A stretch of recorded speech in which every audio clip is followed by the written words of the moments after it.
right.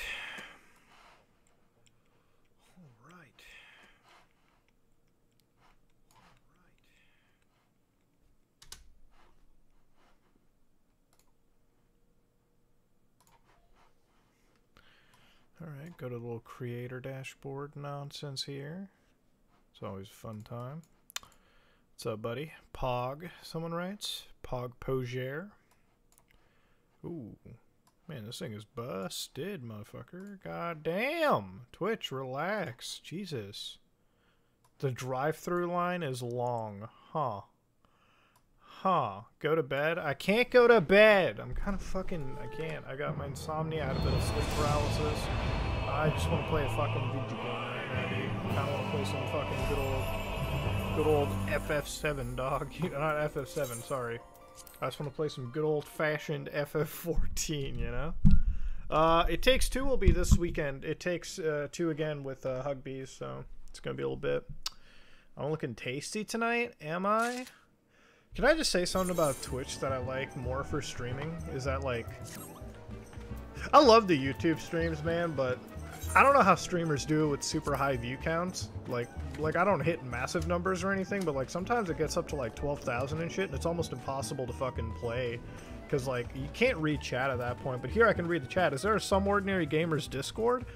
Fuck no, dude. Do you think I want to deal with some weird groomer shit later on down the road? Hell no, dude. That shit is scary.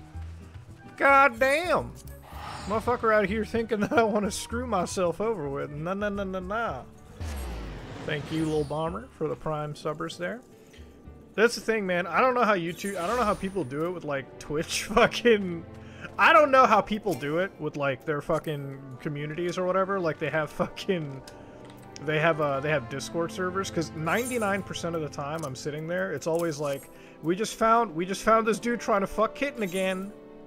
It's like, man, I don't want any of that. I don't want a situation where I gotta deal with some dude trying to fuck Kitten, dog. You know? So, by the way, I just wanna say something publicly real quick. I know that, like, literally 2-3 weeks ago I had that thing with Dark Viper.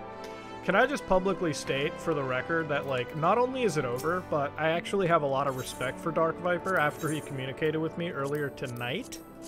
Like, literally messaged me and we had a talk, and I think he's just a passionate person, but I kind of wanted to say I'm a little actually impressed by that. Like, usually when you have a problem with someone, right, like, you go and talk to them, and obviously the videos and stuff came out first, the blows were traded, but, like, he's actually a genuinely interesting person, and I'm actually very happy that he came and talked to me, you know, whether it was privately or whatever. Like, he messaged me out, and, you know, I gotta say that I'm really impressed when somebody fucking does that shit. You know what I mean? It's a good thing.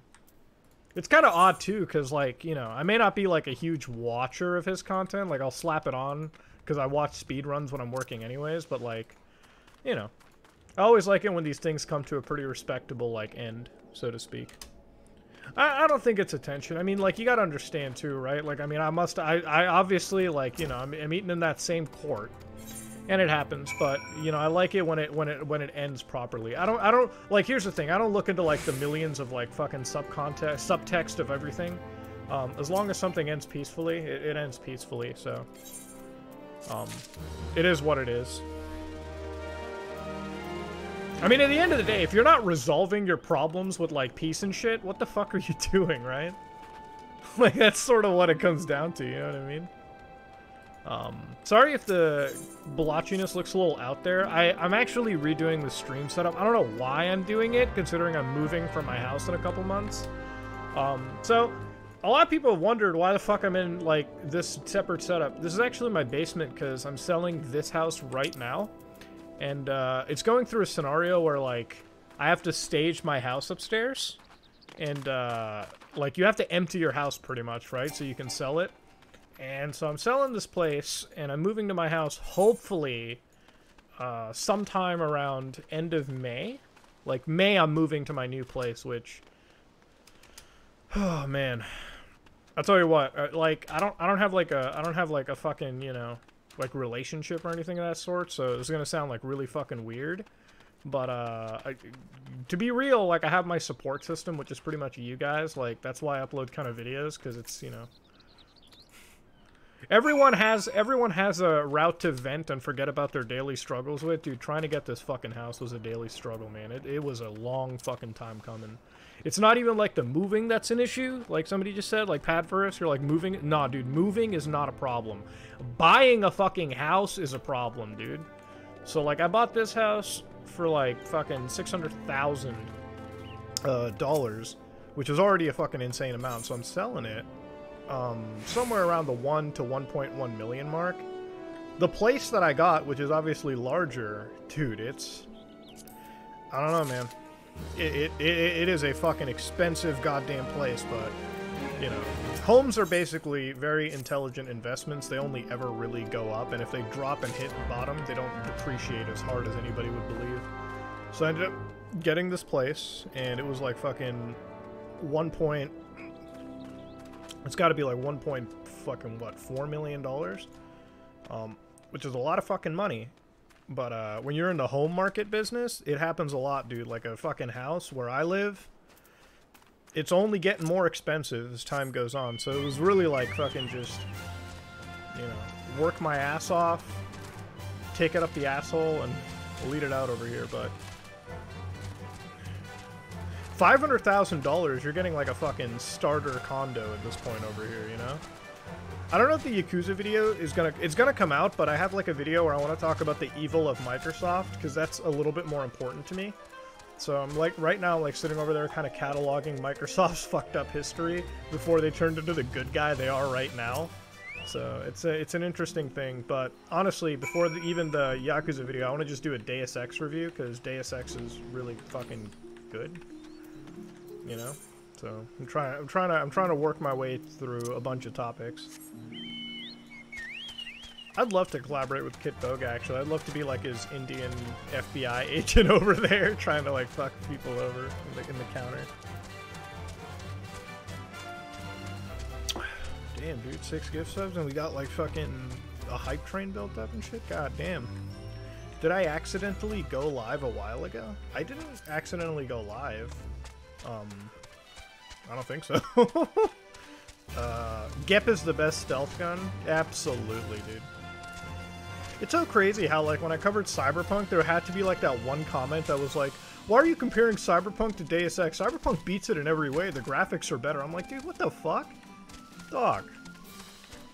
Cyberpunk wishes it was 1% of the fucking game that Deus Ex was.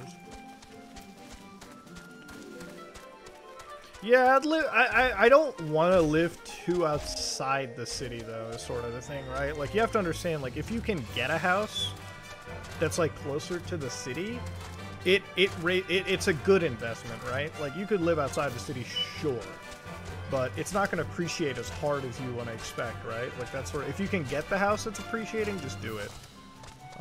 Kind of stuff, in my opinion. However, you're right. We are severely priced out of our area. Like, you can't live in the city anymore unless you have, like, dude, doctors at this point are struggling trying to live in the city. Like, such is life at this point. Where's the fucking dude with his drink? Trying to find this motherfucker. Is he, like, inside? He's in the crack house somewhere, dude. You know, like, Cyberpunk, it isn't that bad. You're right. It absolutely isn't the worst game ever. Like I said, I enjoyed the story to Cyberpunk. Like, I finished it once, and, you know, I thought it was, like, alright. You know, it's like, these people have, like, really unrealistic expectations, and with me in video games, I know that, like, it's best to not have the highest expectations around, because when your expectations are so low with video games these days, you get surprised pretty easily. I just think there's no reason. Like, it was like a broken game for sure, but like I enjoyed the story I put in. What's up, Sophia? It's so easy to read the chat at this point. You never played a Final Fantasy game? Oh man, dog, this is my favorite franchise, dude. I know that I keep saying Deus Ex, but I probably played more Final Fantasy in my life than any other game. There used to be a point, like, back in the day, like, I used to the only shooter that I ever had back in the day was like Halo 3. And like Call of Duty 4, and Modern Warfare 2, yeah, at the time I had that, and then like I got Call of Duty Black Ops, but like most of the games I used to play, man, were like fucking Final Fantasy. Like for the longest time, I would just have RPGs. Like my friends would play COD, and I'd be like the one kid who's like, I just got Lost Odyssey, dude. God damn, this game's amazing, and it was great for sure. That's pretty much where most of my gaming came to. Like for the longest time, I didn't get Xbox Live or anything. I just exclusively played single-player games. I mean, I still kind of just do that. This is the FF14 MMO. Here, Smash, thanks for the Prime, bro.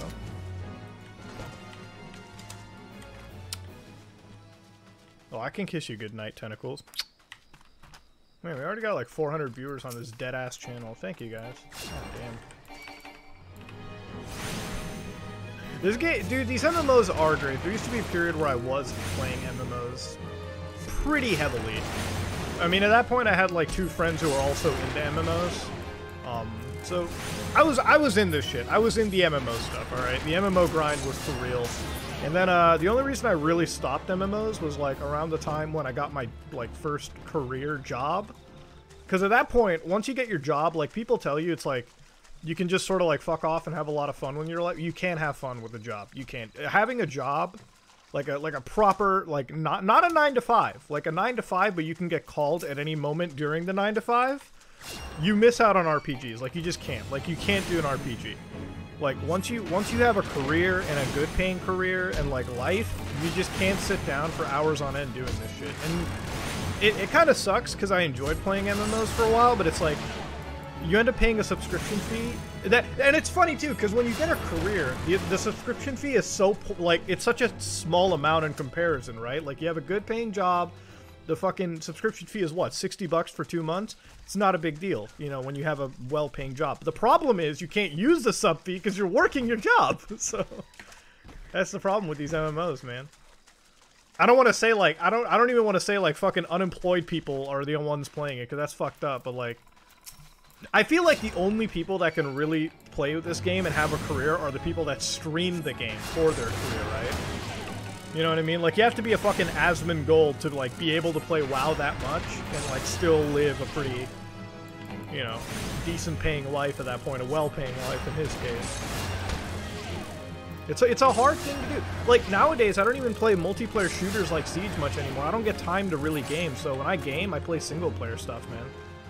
Like, single-player stuff is, in my opinion, it's always going to be timeless, because single-player, no matter what you think about it, even comparing it to multiplayer, it's the one type of, like, game that you can just go in like a book and call it a day, right? Like, you can play it, and that's pretty much what it is. I don't really understand. I can't get that hard into an MMO, man, these days. But I'm trying to do it with this game, because I don't play Siege as much, so I might as well do this. I don't play Siege that much, so maybe do this right now. I actually have an Iceberg video coming out right now. I have an Iceberg video on weird, creepy, like, deep web videos. So get excited for that. It's going to be like an hour-long video, though. But it's something I want to do, because I might actually start doing the Iceberg videos now.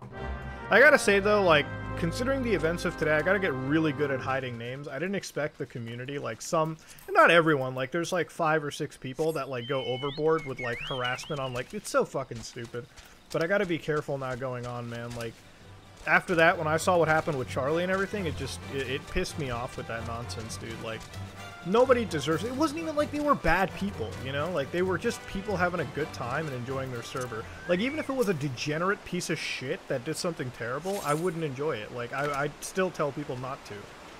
Like, fucking and, like, dude, there's somebody in the comments who's, like, fucking telling me, but Muda, you make 4chan comments, and you used to be on 4chan. These are the people that you supported. I'm like, dude, first off, alright, just because I browse 4chan doesn't mean that I fucking defend 4chan nonsense, okay? When I was on 4chan, I'm gonna be real with you, 90% of us posters were just sharing, like, penises and, like, hentai with each other and just shit posting. There was, like, 10% of the 4chan thread posters that were, like, actually degenerate fuckbags. And we made fun of them back in the day, too. Like, people act like fucking the internet's, like softer now. Yeah, it is. Back in the day when, like, a fucking shit poster came on like, when a shit poster came on V or Pol or even X, and, like, tried to rile up the community or acted like a badass, we'd make fun of them, no problem. Like, you think cyberbullying is bad now? You get one shit poster on 4chan? We blow them up. We fucking, we absolutely demolish them 100%. Like, 4chan, you gotta understand, like, 4chan, with the 4chan movement, and, like, everyone on there, dude, it's hard to even organize a fucking raid on there. It's hard to do shit. Everyone's just there to have a good time and waste, you know, like, you know, kill a couple hours. There's obviously, like, the losers that have nothing better to do. That's why, like, when you're on 4chan and you come across people like that, we always just call them losers, you know? Like, you gotta understand, right? If your entire life is dedicated around being some fucking troll or something like that, like, if you wake up every day with, like, you spend 40 hours a week not doing the job, you know, not making, you know, money, not, you know, paying the bills, but you live at, like, mom's house or whatever, and you're on, like, an online post just, like, shitting all the time, like, you know. Like, at that point, I'm not gonna talk shit to you, I'm just gonna remind you how terrible of an existence you have, you know?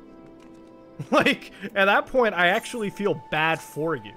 That's why I don't let cyberbullies get to me or anybody. Like, if some dude cyberbullies me, you gotta understand, that's one dude that had nothing better to do in his life or her life but to fucking shit on me. Like, when I was playing, like, GTA Online, there was legit a mid-30-year-old woman that DDoSed my stream.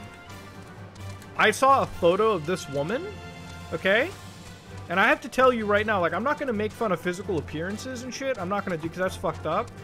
But, like, I could actually tell why she was wasting her time doing it. She had no job. She had nothing to do. Alright, mom supporting her the entire time. At that point, I just feel bad for someone, you know? I just feel bad for someone. Like, it's just like, it's like, your life is so meaningless. Like, if you do that, like, I have to remind them, like, this is why I feel bad. Like, they could die the next day, and nothing in the world would change. Their life is as meaningful as a mosquito's, you know? Like, that's what's sad. Because, like, if you kill all the mosquitoes, scientifically, it's like, what, nothing bad will happen to human civilization? Like, if this troll, like, loser dies, what's gonna fucking happen? Like, you're literally a mosquito, bro. Like, there's no, like, what the fuck? Like, the people you leech off of are just gonna live fine. Like, what's gonna matter? I don't like to say this too hard, because, like, people who get bullied don't think the way that I do, but when I look at, like, cyberbullying, I have to, like, tell them, like, listen, I'm not saying shut off the computer or internet, but, like, remind yourself that you're a better person, because at least you're not wasting your life shitting on someone, right? You know what I mean? Like, at least you're not wasting your life shitting on someone, is what it is, right?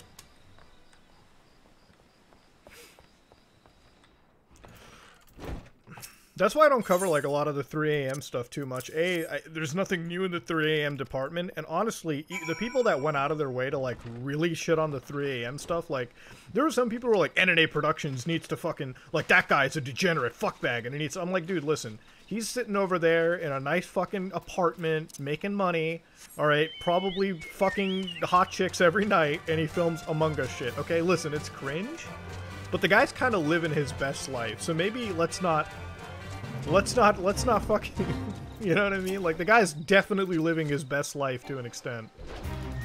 Like, who gives a shit? Like, it's fun to laugh at, and that's pretty much what it is. I mean, he's not doing anything illegal, so it is what it is. Alright, search for the Gaboo. Oh, goddamn! Goddamn! Oh, that's it. Okay, that's who I have to battle. I was like, what the fuck? I just think as long as you're not hurting anybody, you're fine. Like, as long as you're not hurting somebody, I think you're good. It's those kind of people you gotta watch out for. There's some truly sick motherfuckers on the platform. Like, there's the only people I hate on the platform are the ones now who are, like, hurting animals and shit, and, like, all that kind of stuff. Like, all those monkey channels where they, like, all those animal rescue channels, I fucking despise the shit out of them, dude.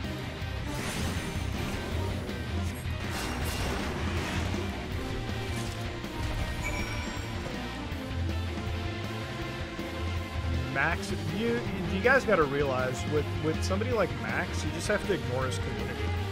You have to ignore. The thing about Max is, like, it's fine to make a video. The only reason I ever made a video is because, like, I actually had a raid from him at one point, but, like, after one video, it's fine. It's okay to respond to a troll once, but when you keep giving them attention, that is exactly what they want. It's fine to say your piece and that being that, okay? You can have your word, and then after that, just don't bother. Like, Max is one of those people that relies on, like, he relies on, like, the constant hate. The hatred doesn't get to him, okay?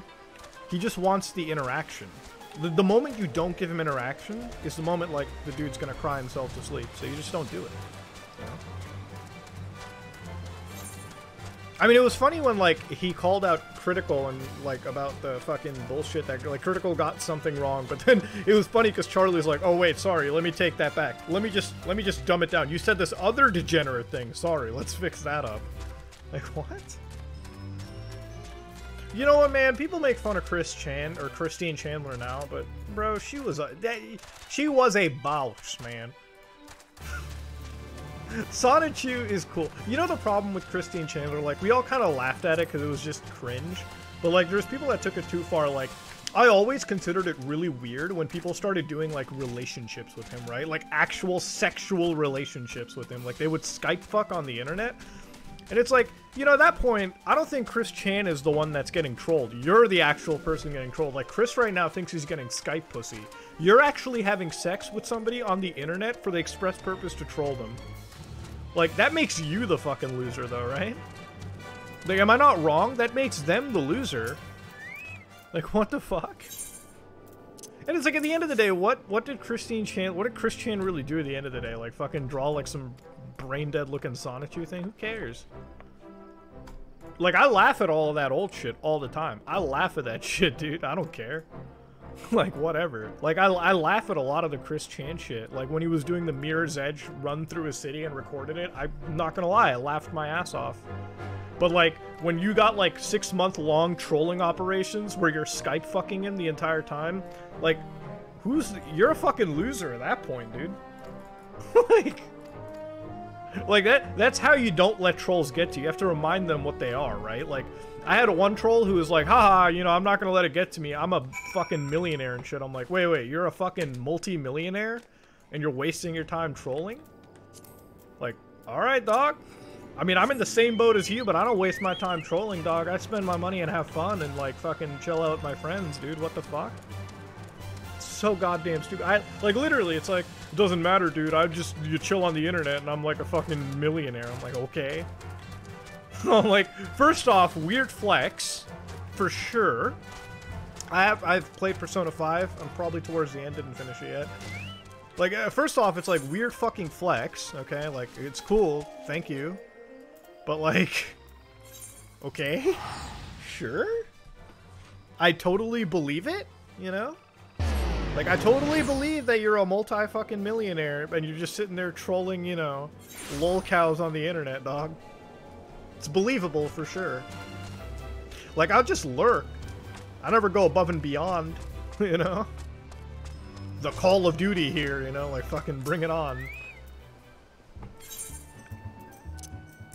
It's kind of the same reason, like, if I ever get canceled, I don't think I can ever, like, see myself apologizing. It depends on what it is. Like, if you ever catch me saying some really, like, fucked up shit, like, hey guys, we should commit genocide, then yeah, I think that deserves an apology for sure. But, like, people who are like, oh, you said this joke back in the day and moved it, like, 3 years ago. I'm like, listen, man, it's a joke. I'm not gonna apologize for it. Like, what the fuck, you know? Internet's weird, dude. People want you to apologize for everything these days. Let's, do all these guild mets, actually. I haven't even done these. What the fuck? Hell yeah, dog. Let's fucking do them. Report to Easter. Okay, yeah, let's go there. Do games run better on Linux? Depends. Less resources, frames are higher, but you are obviously running through a compatibility layer. The other thing is, sometimes it can be better, but it's because the graphics fail to load, so your GPU might do less work. I kind of talked about it to myself, not confirmed, but, like, honestly, at this point, I could see myself fucking... I could see myself helping out Christine. I'm just worried about, like, what happens when his, like, mom passes away, or her mom passes away, sorry. Just because, like, man, she's not... I don't know how she can handle the world anymore. That's the problem, dude. I know that, like, the Quickie has, like, some fucking contingency plan. Like, when Barb dies, they're gonna help support Christine financially. Fuck. Well, nowadays, everyone's getting canceled for, like, sexually assaulting other people, dude. It's fucking insane. Everyone's getting canceled for, like, sexually assaulting another creator, like, years ago. It's just fucking insanity, dude. Actually, it's kind of why I'm glad that I'm mostly, like, just single now. Like, no relationships, no chance for any sort of fucking nonsense. Like, as long as I can, like, the only one that can cancel me is my right hand because I jacked off too much the other day. I don't know, though. I've seen the Vinny allegations, like the fucking 40-pager, but honestly, I just saw the 40-page. I didn't read too much into it, to be real with you. It's a lot, man. It's a lot of shit. Do I think James should be in jail? Listen, I don't think James has knowingly, you know, done being a... But, listen, okay, fine.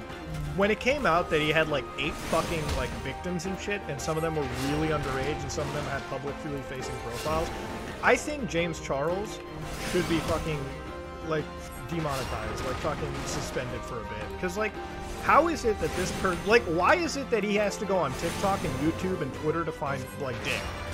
Just go get a fucking hooker. Go get a male prostitute, bro. Like, done. Simple as that. Just get, like, a fucking escort, bro. Like, pay the... He's obviously rich enough to just pay for the sex at this point. Just fucking do that. Like, just get a goddamn escort at this point, dude. Shit. Like, I don't understand the James Charles. And, like, I don't even feel bad for James Charles, right, too, right? Like, I mean, he got caught doing this shit. Good. You know, fuck it. This dude, like, just because, alright, this dude's got, like, I don't know, 14? He's got 14? No, fuck, you're kidding me. 14. Holy shit, James, you horny bastard. Dude, he needs to get fucking, he needs more than a cancellation at this point. The dog needs to, the dude needs to just stop. Period. 100%. I've had enough with James Charles, man. I have no sympathy for a man that's caught that much. I think he's a danger to the platform, 100%. And, like, what was his apology? Like, I'm desperate? You guys want to see the apology, actually? I have to rewatch it. I kind of want to see the apology. When I'm done this LevNet, like, you want to watch that apology real quick before I go back? Because I want to see it. I want to see that fucking apology. I want to see that apology with, like, fresh eyes and shit. I want to see that nonsense. I'm going to see that real quick. He has 14 victims. 14 fucking victims. Dude, fuck the beauty community, okay? Fuck the beauty community with all my heart. These guys literally could commit fucking mass murder and get away with it. And it's funny because sometimes I cover it and, like, there's somebody like, stay in your lane, gamer. How about you stay in your fucking lane, loser? This is my YouTube community. These are my people, okay? Some of my fans are shared with James, okay? Maybe there's not a whole lot of overlap, but there's definitely some underage fans I share with James. So yeah, I'm gonna fucking talk about it. Yeah, I'm gonna tell my fans to not get involved with creators because this shit tends to happen. Fuck it. Alright, so don't tell me to stay in my fucking lane, loser. Keep supporting fucking people that are on the borderline of predatory behavior. You can suck my asshole. You stay in a lane. You drive properly, okay? I'm gonna fucking line up the goddamn blinkers and switch lanes real quick. Here, let me put it on. I wanna see this with the bottom of my heart, cause fuck this nonsense, dude. By the way, this VM setup, is it running fine for you guys? Cause I'm running it all from the same system, no streaming computer. It's just another virtual machine that I have. It's bullshit, dude. It's bullshit. Like, dude, this is the fucked up thing, okay? Our controversy for gamers, like, literally me and, like, the only drama I know in gaming was literally between me and Dark Viper, and it was about fucking our disagreement and, like, of Twitch's systems. That's it. All right? These motherfuckers are running straight sex assault campaigns. Fuck that nonsense, dude. Get out of here, dude. Fuck that. Here, let's watch this. Holding myself accountable. How many likes and dislikes? Oh, ratio. Okay, let's listen to it. I can't even hear it. What the fuck? It's not that it's not loud, by the way, guys. It's just because James is speaking really. Here, let me open it up here real quick. Okay, let's listen to James here real quick. Let's listen to this bullshit apology. A very important topic. As many of you guys know, about 2 years ago now, I was involved with a very public online scandal in which some fellow YouTubers made some very serious accusations against me, and within the past couple of weeks, similar accusations are being made again, and I think it's very important that I get on camera and talk to you guys honestly about what is going on. When this first happened 2 years ago, I uploaded a video to my channel called No More Lies, and that video was a very planned video.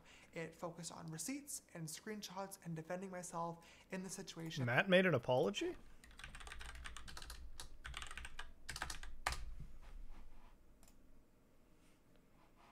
Oh, no. I opened up its Twitch channel. What? I'm an obsessive. You didn't even need to do that, man. God damn.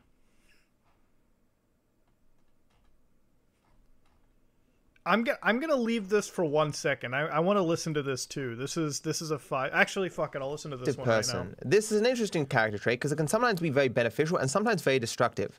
For example, I remember once upon a time I ran at GTA 5 like every single day for 6 months straight to finally get a singular PB in a speedrun. I remember telling Distortion 2 about this, and he said to me, "Matt, that's crazy. I could never do that." Despite Distortion being one of the greatest speedrunners I've ever known, it's just that level of doing one thing that much for so long is not something a lot of people could really stomach. I've been trying to get no damage, get through an entire playthrough of GTA 5 without taking any damage for now a year. And not a lot of people could stomach that kind of stuff. Whether it be an idea, a topic, something to be won, sometimes it can get in my head and I can't let it go. It can keep me up at night. And it's something that bothers me about my personality. So a few weeks ago, I saw a video by Subordinary Gamers about the leaked brand safety score from Twitch. And when I started my stream, I had a lot of disagreements with his video, so I said, look, I'm just going to rant. During this rant, I didn't just attack Mutahar's ideas. I attacked him as a person. In the same way that I might attack an abstract idea or a multi-billion-dollar company, okay. I, as Mutahar put it, went for his throat, which obviously wasn't appropriate. I wasn't presenting myself in a way to be convincing to anyone. It was mainly just to let off steam. And never did I think Mutahar would actually see that video, which obviously isn't much of a justification for my actions, because what, you can be an asshole to anyone as long as they don't know about it? That doesn't make sense. So when I learned that he saw my video and he responded to it, rationalizations of course have to start, because either you accept that you acted poorly or you change the way you perceive things to justify your response. So Twitch's brand safety score, really a small thing in the grand scheme of things, now big thing. Our disagreements, you know, it is certainly some there, but now it's huge disagreement. Mutahar, you know, we just disagree, and maybe I don't like exactly the way that he presented his video, but now Mutahar's the biggest asshole on the fucking planet, malicious beyond reason, and just hates everyone, right? These kind of stretching of reality to fit the way that I presented myself in the first video. I think I even tried to convince myself that I had different preferences to justify, like, oh, I was just having fun. This is something I really love doing, having rants. Like, rants aren't what I enjoy. Like, being funny is what I enjoy, or making a funny video is what I enjoy, and sometimes ranting can be a part of that, but the video I made there was not funny. What didn't help me is that I found his response video to be both dismissive and combative, which is a hard thing to achieve in a weird way. But I couldn't really, in hindsight, expect anything different. I did call him a smug asshole and a cunt, so, like, what could you expect as a response? It's not like I treated him with the respect that he has certainly developed over the years on this platform. Like, Mutahar has a good reputation from seemingly everyone, and it's hard to conclude that's not justified. With the response video and acting emotionally, it was no longer about the topic. It was no longer about the information. It was about winning an argument or making Mutahar admit that he's wrong, or maybe his viewers admit that he was wrong. Maybe I wasn't thinking that through. Even the video where in clear terms I lay out my position on Twitch's brand safety score that only exists in the way that it does because I thought it was a good way to present things to convince people that Mutahar was wrong. This narrative that I was telling myself, where I'm just being so magnanimous, giving the people the information that they needed to have that they may not know, it's nonsense in hindsight. In reality, I was just trying to win an argument. And that's not a very good mindset to have when you're trying to, you know, convey information to people. The degree to which I harped on about Twitch's brand safety score was not to the degree that the topic is important, it's the degree that I wanted people to know that I was right. It was ego. And there's, of course, that rule of thumb that you should treat others in a way that you want them to treat you. And certainly I wouldn't want a person making the sort of video that I made towards Mutahar's video about my own videos. So long story short, I did talk to Mutahar a bit, and while I still think it's obvious that we both don't completely see eye to eye, and each of us likely has information that the other person does not have that is influencing how we're seeing things, it's me making a mountain out of a molehill at the end of the day. And certainly any negative feeling that I held towards Mutaha was just because I acted poorly and largely didn't want to, accept that fact. At the end of the day, we may not agree on this issue, but if I conducted myself in the way that I did with Mutaha, with everyone I disagree with, I would be the most lonely person on the planet. I would not be able to talk to anyone ever again. And that's clearly showing that I was not conducting myself well. It would also be very time consuming, because certainly a lot of my time was consumed by releasing those videos, to the detriment of my normal content, and my subscriber count, and my view count, because I'm so far behind on my normal stuff now. It just shows how destructive obsession can be sometimes. You get a distorted perception of how important certain things are, and you just won't let it go. So I want to say I apologize to Mutaha, I apologize to his followers, if anyone that I particularly, maybe in comments, said something mean to or something, or implied was not good in some respect. I apologize for that. I was just acting emotionally. If you want a summation of my views on Twitch's current ad... You know what, man? Apology completely accepted. That's very decent. I'm gonna say, man. It's all good, brother. Always wishing the best for you and your content. Kick ass at the no damage GTA run already. There you go. I mean, it's, dude, you know what? People are always going to say that there's an ulterior motive to this shit, but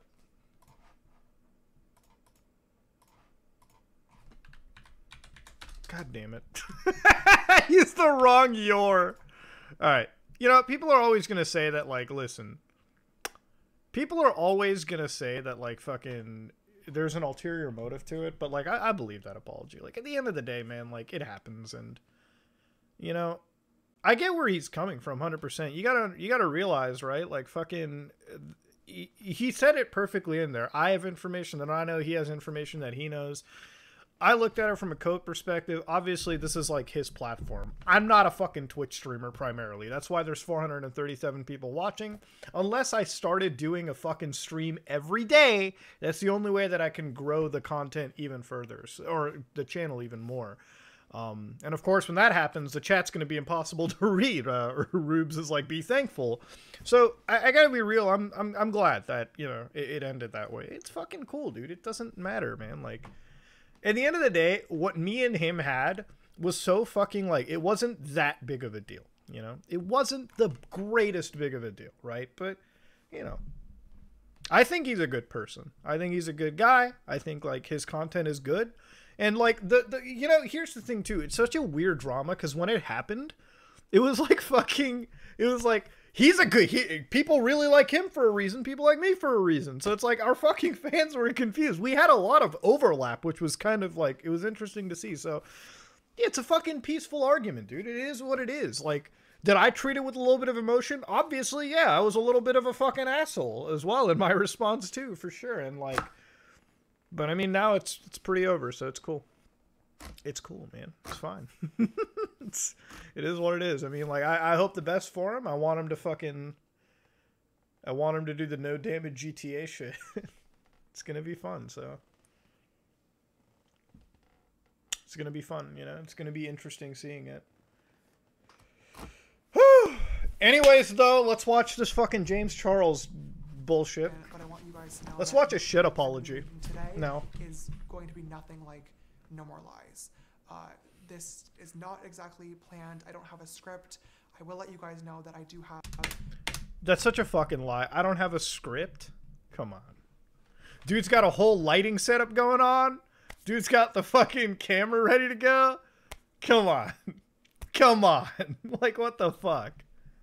Dude, when you say you don't have a script, you have a script. Let's be real. Just some notes in front of me of points that I want to make, because this is a very, very serious topic. But today's video is going to be from the heart, and I'm going to focus on what happened, the conclusions that I've come to, and most importantly, holding myself accountable for my own actions. First and foremost, I need to say sorry. I owe a massive apology to anybody that I've hurt or Guys, I can't turn up the audio. It's literally that low. Like, it's honestly that low. I'm struggling to hear it too. I'm super sorry. Anybody that I've made uncomfortable with my actions. And I also want to say I'm sorry to my friends, family, and fans that have to watch another one of these videos, because you shouldn't have to, and this is really, really embarrassing. I know. When this It all sucks, started- man. It sucks when my family has to.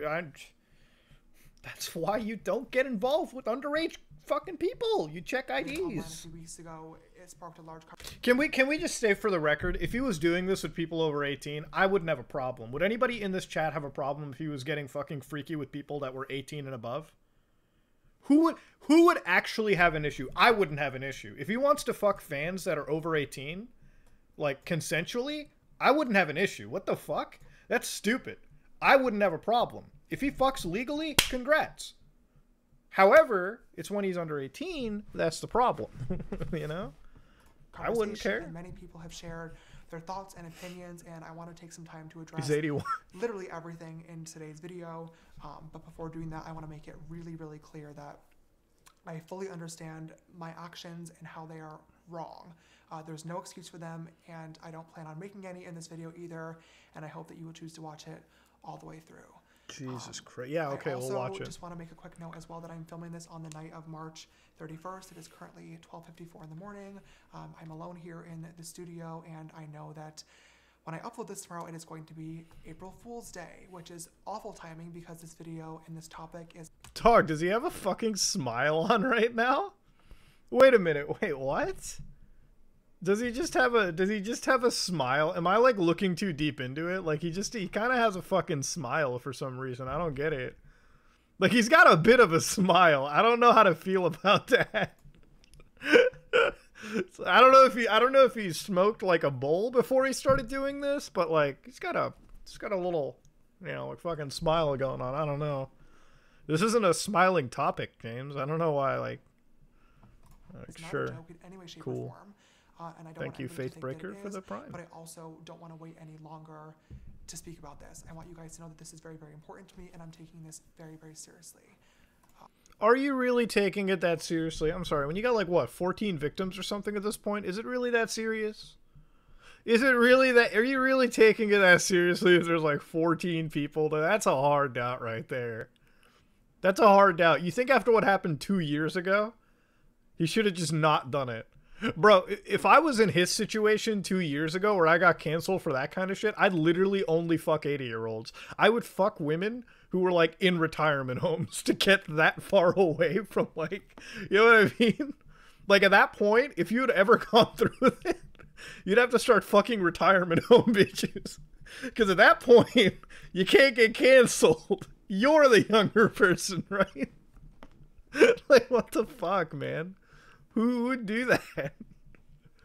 Like, at that point, you just don't fucking get involved with people. You just don't do it. I wouldn't have sex. You know what I would do? You know what I would do at that point? I wouldn't even have sex anymore, okay? I'd go asexual. I would actually legit never have a cell phone service. Like, what the hell, dude?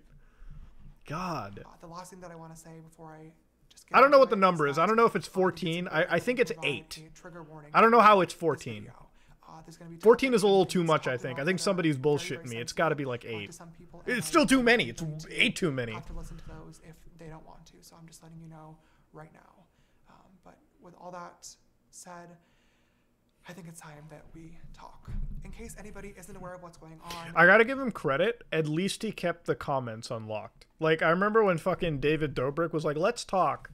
Dude just disables the comments. Okay. Sure. within the past couple of weeks, 2 different people, both under the age of 18, have recently come forward saying that they had inappropriate messages with me on social media. One of them being from last year and one of them being from more recent. In both of these cases, I added these people on Snapchat, asked how old they were right away, was told that they were 18, believed them, engaged in a flirty conversation, and then later on found out that they were actually 16. Who does that, bro? Like, come on. Who gets that involved with like, you gotta understand the people that he's talking to, it's like they look young as hell. You don't just be like, oh, I thought they were 18, better just send them my dick. Like, you know, dude, why would you send your dick in the first place, you know? Thank you, Church of Kenny, for the tier 1 sub. Why would you just send your penis out in the first place? You know, fucking, it's so dumb. And then he's like, well, I guess I found out that they were fucking... James, buddy. You don't do that. You don't do that. This guy's fans called Carson a... Did they now? finding out, I was immediately embarrassed and blocked both people. Later on, when I saw them making videos about it and those videos going viral, my immediate reaction... Yo, he's memeing. Look at his fucking earrings. He's got a lock and key. Bro, this dude's fucking memeing me. I'm getting fucking memed. Look at his earrings. It's a key and lock. Come on, dude. I'm getting memed on right now. Dude, I feel like I'm watching, I'm getting trolled. I'm getting trolled. It was April 1st and he's got the key and lock. Fuck, completely bro. honestly was to be really, really upset. We're being lied to. I wanted to get on camera and film another No More Lies video where I gather all my receipts and all my screenshots and try to tell my side of the story and then just move on from the situation. And now, looking back, that was so stupid because as I did more research on these topics and self-reflected, Okay, wait a minute. I can't listen to just James alone. I'm gonna have to do... I'm gonna have to do one of these. Wait a minute. Let me just... I can't. I have to do one of these. Wait a minute.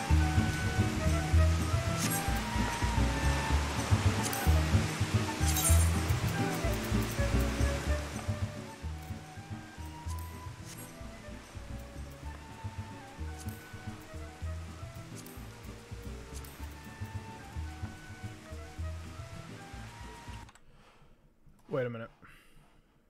No, we're still gonna watch it, but I'm just gonna have like the ability to like at least, you know. I can't like listen to him completely, and not do something else at the same time. I'm sorry, like this is bullshit. It's just so hard. It's just so hard, dude. It's so hard to deal with him. Hold on. I got a way that'll work for all of us. Window capture, sure. Fucking James Charles here. Oh, hi, sisters. This will work better for us. How about that?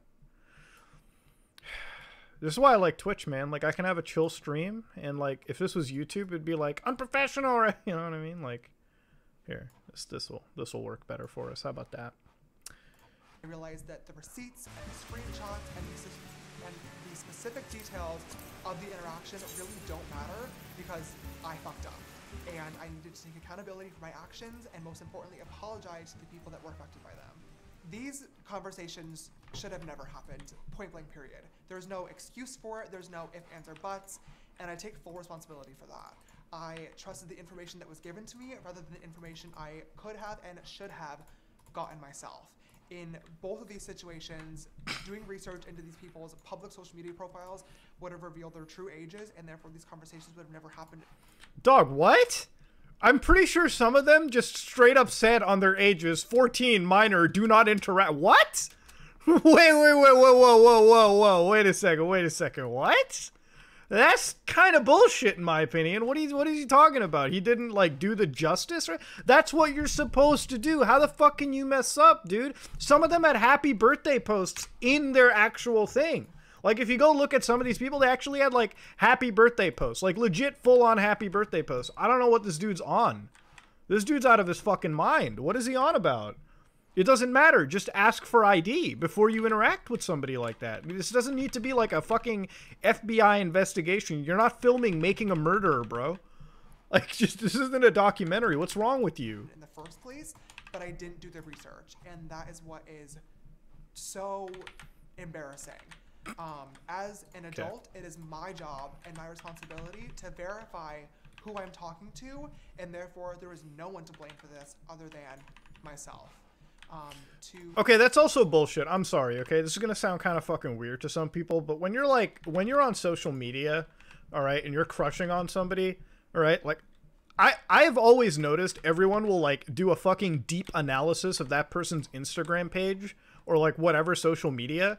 So how the fuck is it that, like, what, does he immediately look at their profile picture and says, yeah, okay, that's fuck material right there, better unzip my pants and message them privately? Does he not look through? Bullshit. Everyone I've ever seen does a deep check of everyone's social media stuff. Like, I see motherfuckers coming across an Instagram, and they're, like, doing a full FBI profile on him. Like, oh, that's a hot picture. That's a hot picture. Bullshit. I don't believe it. I don't believe that. You telling me he just, like, immediately looked at a profile picture, like, one or two pictures, like, better start fucking them. What? Nah, that's horseshit. That's sus. The guys involved with the situation, I want to say, I'm sorry. I'm sorry that I added you. I'm sorry that I flirted with you. And I'm really sorry if I ever made you uncomfortable. It is completely unacceptable. I was being reckless. And after looking back and finally realizing that this was my own fault, I started doing a lot of thinking and reflecting to really try and figure out why I was actually allowing myself to be so reckless in the first place. In all of the Okay, all right. So he just said that. I swear to God, if I hear that it's mental health, if I hear that he's like, if I hear the words, I'm in a dark place, I swear to God, I'm gonna grab this fucking computer and I am gonna throw it out the goddamn door. I swear if I hear the words, I'm in a dark fucking place. other areas of my life, my friends, my business, I like to think of myself as pretty put together and on top of things, and I couldn't understand why relationships were the one outlier. Why were they not working? Why was this area of me so different? And I finally came to a conclusion. It sucks, and it is ridiculously embarrassing to admit this, but I think I have to, and that is that I'm desperate. I do. Then get a fucking hooker, bro. What are you talking about? If he's just lusting after people, just get a hooker. Watch porn and jack off and come in a sock and call it a night, dog. What are you doing? What does the desperate mean? What the fuck, bro? You know how easy it is to have like a fucking one night stand with somebody legal? I'm desperate. What? Dog, just come in a sock and call it a night. It'll save you a lawsuit, quite literally. It could be any sock. Like, what kind of... I'm desperate. Like, you know the easiest part about this whole YouTube thing, guys? You know the easiest thing that I do? You know the easiest part of my day, guys? Like, the easiest thing I ever do. Take a guess. What do you think the easiest thing is that I do? Like, I wake up every day, and it's like... I think if I had to say, like, fucking minors is, like, the easy... Like, just the easiest thing to avoid, you know? Like, it's the easiest thing to just completely avoid, right? Like, I wake up every day, and I don't have this urge in my body that says, well, I'm desperate. Better fucking sext kids, right? At that point, shit. Like, no one says that. It's the easiest thing to not do. What does this guy do? Does exactly that. Now, sure, it's unknowingly... But, like, he's the adult. It's his responsibility. I hate it when people... You know how, like, people are like, well, you gotta blame the kids because they lied about their age. You don't blame kids in general. You know why? Because, like, younger people, under 18, they make dumb mistakes. Their brains are still developing. You're the adult. You're the one, before it gets sexual, has to at least have the responsibility to say, okay, are you over 18? Are you a fucking grown-up? If I get sexually involved with you, could I potentially end up in a prison? Like, that's literally, like, it's the adult's responsibility. Am I wrong? Am I wrong in saying it's the adult? It's literally the adult's responsibility. It's no one else's job. It's not the teenager's fault. Okay, because you gotta understand, a teenager talking to their idol? Shit. Of course they're gonna lie about their fucking age. That's why you have to be a grown-up about it. You can't even trust ID. Kids can make a fake ID. You can't even trust the identification. That's why you just don't get involved. If somebody looks younger, just don't do it. Like, what the fuck, man? I don't get it. I don't understand. Targets will go... Oh, I'm fucking this up, actually. Hold on. I gotta soothe them, I guess, is the question. Soothe. Okay, there it is. They're fucking... Weaken target, then pacified. Okay, hold on. Anyways, let's listen to this. I understand that with these videos coming to light, it's really starting to, not even starting, it's really looking, period. Like, I'm actively searching for younger people to be in a relationship with. And I just want to say firsthand that is absolutely not the case. My hope has always been to be in a relationship with somebody around my age or older. Okay, that's pacified. That I can relate cool. to and that can make me laugh. And unfortunately, I've not been able to find that person yet, but the idea of actually being in a relationship became so important to me that I was willing to trust too quickly, miss out on red flags, and most Bullshit! importantly, not take You're the red flag! Really anybody, but James, dog, I'm not in a relationship. You know the fucked up part about where I'm at right now? I'm probably gonna die alone one day, okay? I'm not gonna be in a relationship, James. But that's just the fucking bet I made. You're in a situation where it's impossible to live a life like that, nearly. I'm okay for that.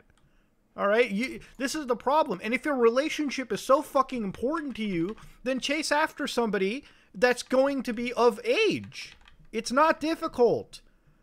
Wanting a relationship, tons of people have relationships without getting involved with fucking minors. I don't get it. I don't understand this guy. I don't understand it. That's bullshit. That is bullshit. And what happened to, like, looking for love in reality? Like, what? Why is it... You know, this is what happens. You try to look for love on the internet, okay? You look for love on the internet, and this is what fucking happens, okay? You get involved with fucking weird people. And he's not the innocent person in this. He's not the innocent person. I don't care. I don't care. And like, you're on these apps like TikTok and YouTube, and you're like trying to get laid. What happened to going on Grindr or like any of the dating apps that are out there in the world right now? What is wrong with this guy? Like, I just don't get it. I don't get it. He could literally like find attraction. Like, it doesn't make any sense to me. This whole thing of desperation just reeks of a bullshit excuse. Especially somebody with a public platform should be taking before talking to anybody, and there's no excuse for that. Yeah, when none. I've watched Good. videos in the past of people talking about serious topics, such as this one, it's always really bothered me when people would talk about conclusions or changes that they're going to make without actually talking about how they got there in the first place. So I think it's really important that I do that in this video. I just honestly think that I owe it to you guys to kind of walk you through the reflection that I've been doing, so you know that I'm taking this seriously, how I came to terms with my desperation, and how it led me here. Sure, dude. In 2019, my dating life became even more public than it already was when I was called out and labeled as a predator. You guys, I feel like at this point, all know the story, so I don't want to go back into details, but pretty much I had to get on camera and prove that I was being lied to. I had all the receipts to back it up, but at the time I also recognized that I definitely needed to change the way I was going about dating because clearly something was not working. And in that video, I made a vow and a promise to myself and to you guys as the audience that I would be way more careful moving forward. And that promise was not one that I kept. I'm going to be honest with you guys, at the time that I posted No More Lies, I really thought that like the only issue was kind of like the straight guys and being lied to. But I now realize that it was obviously a much deeper problem, and I really wish that at that time I had spent the time to sit down, look at myself in the mirror, and try to get to the root of the problem and understand why I was actually allowing myself to get into these situations instead of just brushing it off and saying, like, it's the straight guys and it's the lie. But like I said, I didn't, and as time progressed, my desire for a relationship never really went away, and I slowly started ignoring red flags again, and also ignoring my friends and the important people around me that warned me that I was going to get hurt. And sorry guys, these minors are out there. I'm not gonna check for IDs. This guy looks good enough. Looks 18. Gotta get this dick. But James, that might be a minor. Fuck you, don't get in the way of my penis. What? Ignoring red flags. What does that even mean? Hey James, can you check for age? Back off. Like, what? What does he mean, red flags? Motherfucker, what does that even mean? It's like, there's a red flag. What was a red flag, James? The kid, it might be a kid, man. No, you're lying. He looks so cute. What? What kind of bullshit is that? Thank you, Mixed Filipino Ways, for the prime. What the fuck, man? What the fuck does that even mean? I don't get it. I don't get it. That is such a bullshit lie, dude. It's like, what? Explain to me the red flag. Hold on.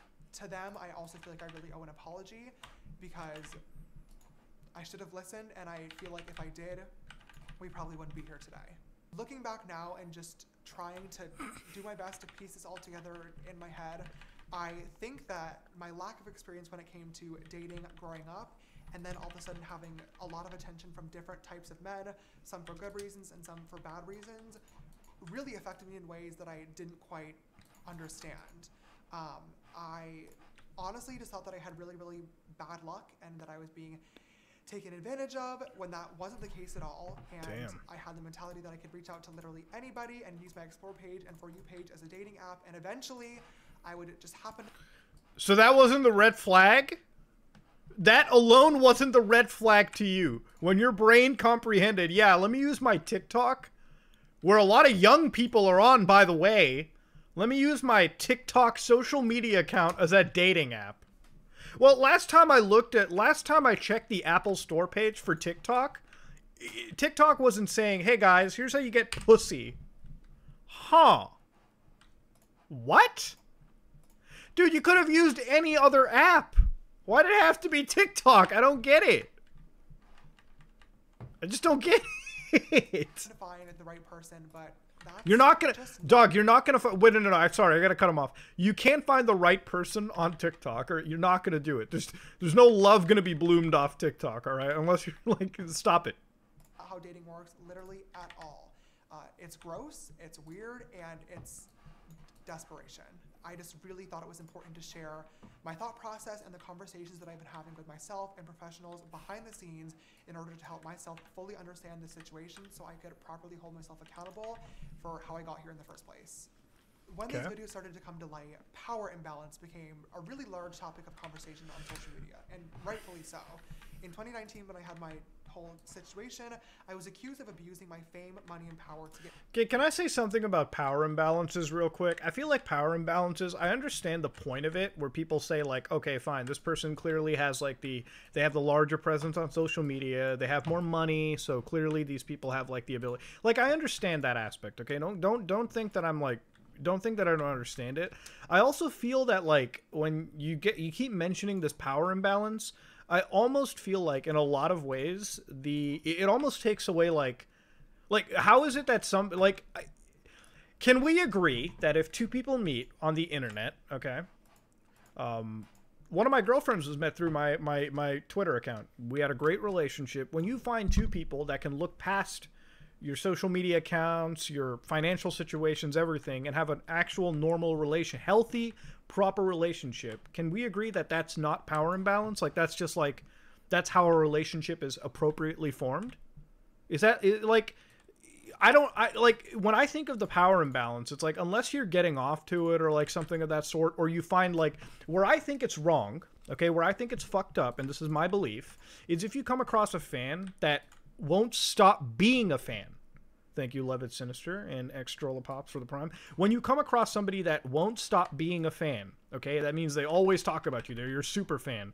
That's when you have a power imbalance, and that's when it's fucked up, because those people will do anything to stay with you and to gain your good graces. They're not going to be like people who are in a because being in a relationship is not good times. You constantly have good times, but you're also calling each other out on shit. You're also treating each other as equals between one another, okay? When you fuck up, your partner is going to tell you you fuck up, and vice versa. So it's like, that's a healthy relationship, but like these people, like, I think when the power imbalance comes out, that's what I'm trying to point out is where I kind of draw the line. Like, you can't date your super fans. Like, they're never going to fucking be in a healthy relationship. They're always going to fucking try to suck up to you. They're always going to like treat you higher than themselves. That's not healthy. All right? That's kind of what I'm thinking of. That's where my mentality comes out from, okay? Like, that's... Thank you, Church Kenny, for the fucking 5 subs, brother. Thank you very much. Jesus. Like, that's what I'm thinking of, man. Like, that's where my mentality is coming out of. And I don't know. James is a fucking dumbass with all of this, dude. Like, that guy is a fucking dipshit. But anyways, use the beckon emote. Oh shit. Okay. Okay. Beckon? Come on here, buddy. What the fuck? Come over here, Buffalo Calf. I gotta drag this dude. Anyways, let's go. I wanted, and when I responded to that at the time, I said that was disgusting and that I would never want to do that. And to this day, I still stand behind that sentiment 1000%. So when it was getting brought up again, I got really frustrated. Thankfully it phases through. Understand, because I was thinking to myself, like, okay, I know that this situation shouldn't have happened. I know that this conversation shouldn't have occurred. I take responsibility for that. But at the same time, like, I'm doing pretty good, DM'd Nameless you Bishop. first. They lied to you. They flirted first. Like, you didn't use your fame, money, and power to get anything. But I've now realized that mentality is completely wrong because a power imbalance can happen even when it's not intentional. What I wasn't getting before is that the excitement that comes with talking to a celebrity is literally enough to make somebody do or say something that they normally wouldn't, even if that celebrity isn't intentionally weaponizing their fame, money, or power. And that's the concept that I just wasn't getting. But I like FF14. Even though I'm able to turn off my social media and just talk to somebody outside of the spotlight about something normal, in normal clothes, and no makeup on as James Dickinson, that doesn't change the fact that to them... Oh, that's not the last name. Wait, what? Oh, no. Oh, no. That's the... You shouldn't have mentioned the last name, bro. Oh, man. Oh man, that's as bad. Not right now. Not Dickinson. Given the circumstances, that's tough. I'm still James Charles, and that's something that I can't turn off. For me, having a public platform has become such a huge part of my life that at this point, it does feel normal. Yeah. But I have to understand that to 99.9% of people, it's not normal and will never be normal. And that's where the power imbalance lies that I wasn't understanding. But I'm so glad that I finally do, because like I said in 2019, taking advantage of that power imbalance is something that I would never ever want to do, but unintentionally was. With this situation blowing up, there are a lot of people speaking about this online, whether it be sharing their opinions, arguing back and forth, or most importantly, holding me accountable for my actions. I understand that posting this video today is not going to stop those conversations, but is going to spark more of them, and that's something that I am completely okay with, because I really feel like these are topics that we need to be speaking about a lot more. I also want to make it clear too that through uploading this video today, my hope and my expectations are not to, you know, press post and then forget about it and move on and wash my hands as if nothing happened, because something did happen, and what happened was not okay, and I don't want to just forget about it. I should have been more careful in Night, lobotomized teddy bear. when it comes to the ways that I was looking for a relationship. I didn't do the proper research, and for that I'm once again ashamed and embarrassed.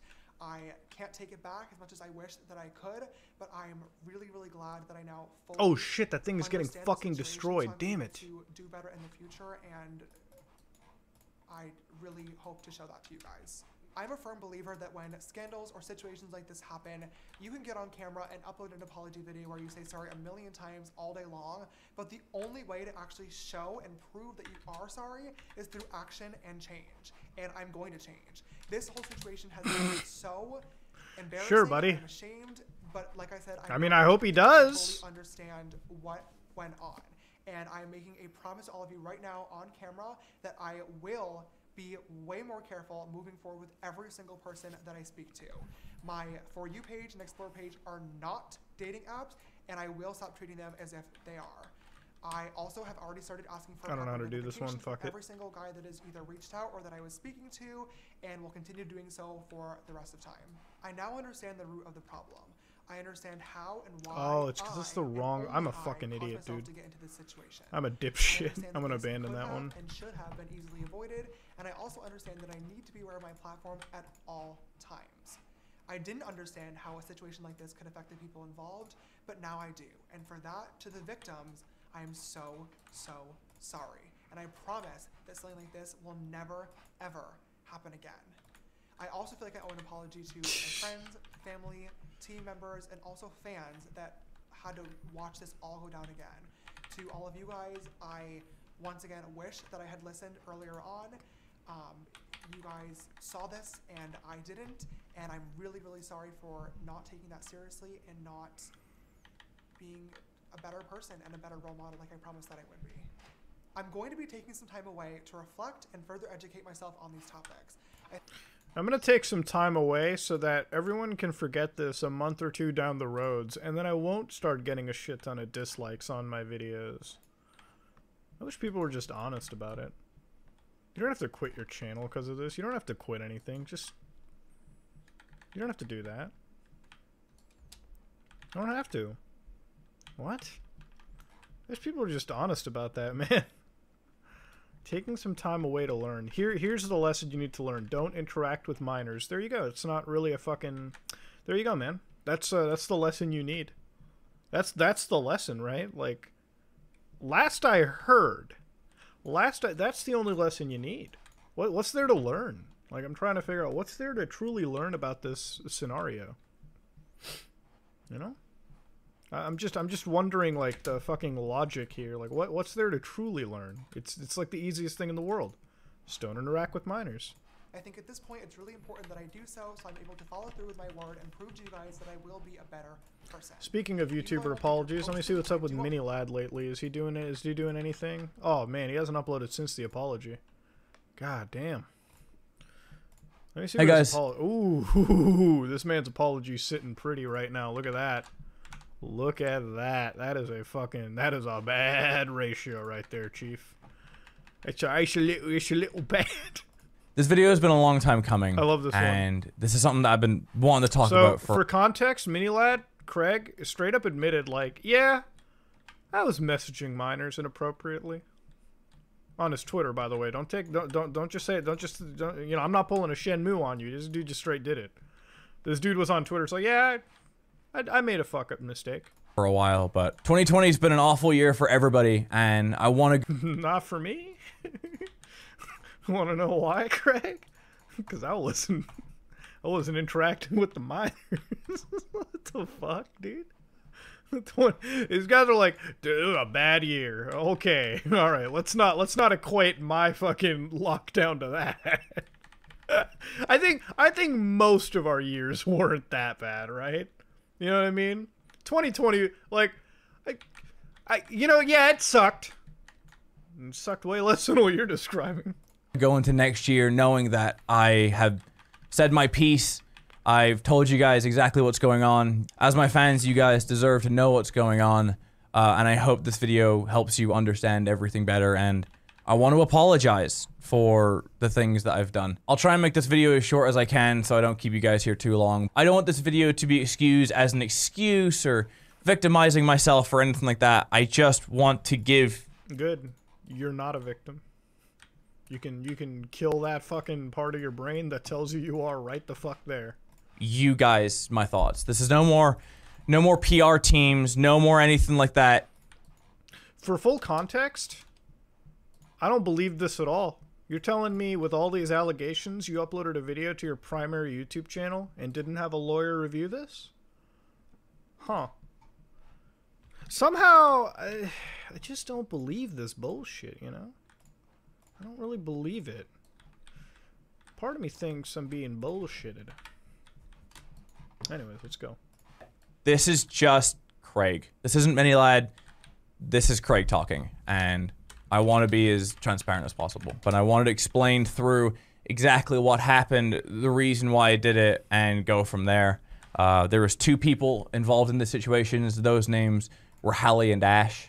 I'll be taking them individually. They happened around the same time, and I wanted to just go through it with you guys. The first person that I wanted to talk about was Hallie. A lot of people think that these people were random fans that I got in contact with, but both Hallie and Ash, these are people who are my friends. Hallie I've known for a long time, since maybe 2013, 2014. Hallie was one of my Twitch mods. Hallie was a really good Twitch mod. She helped me out, she helped Terrorizer out, she helped a lot of the guys who I played with on our streams, and she was someone that I could go to with my problems. We became close because we both had our issues. It's not my place to say what's going on with her, but she's someone who has helped me out a lot. The first thing that I wanted to say was I added Hallie on Snapchat when she was 16. This isn't when I was making any remarks towards her. This is just where I talked to all of my friends. I was that guy that had... Okay, so I'm gonna say this much for the record. Like, so these people add, like, minor fans on social media.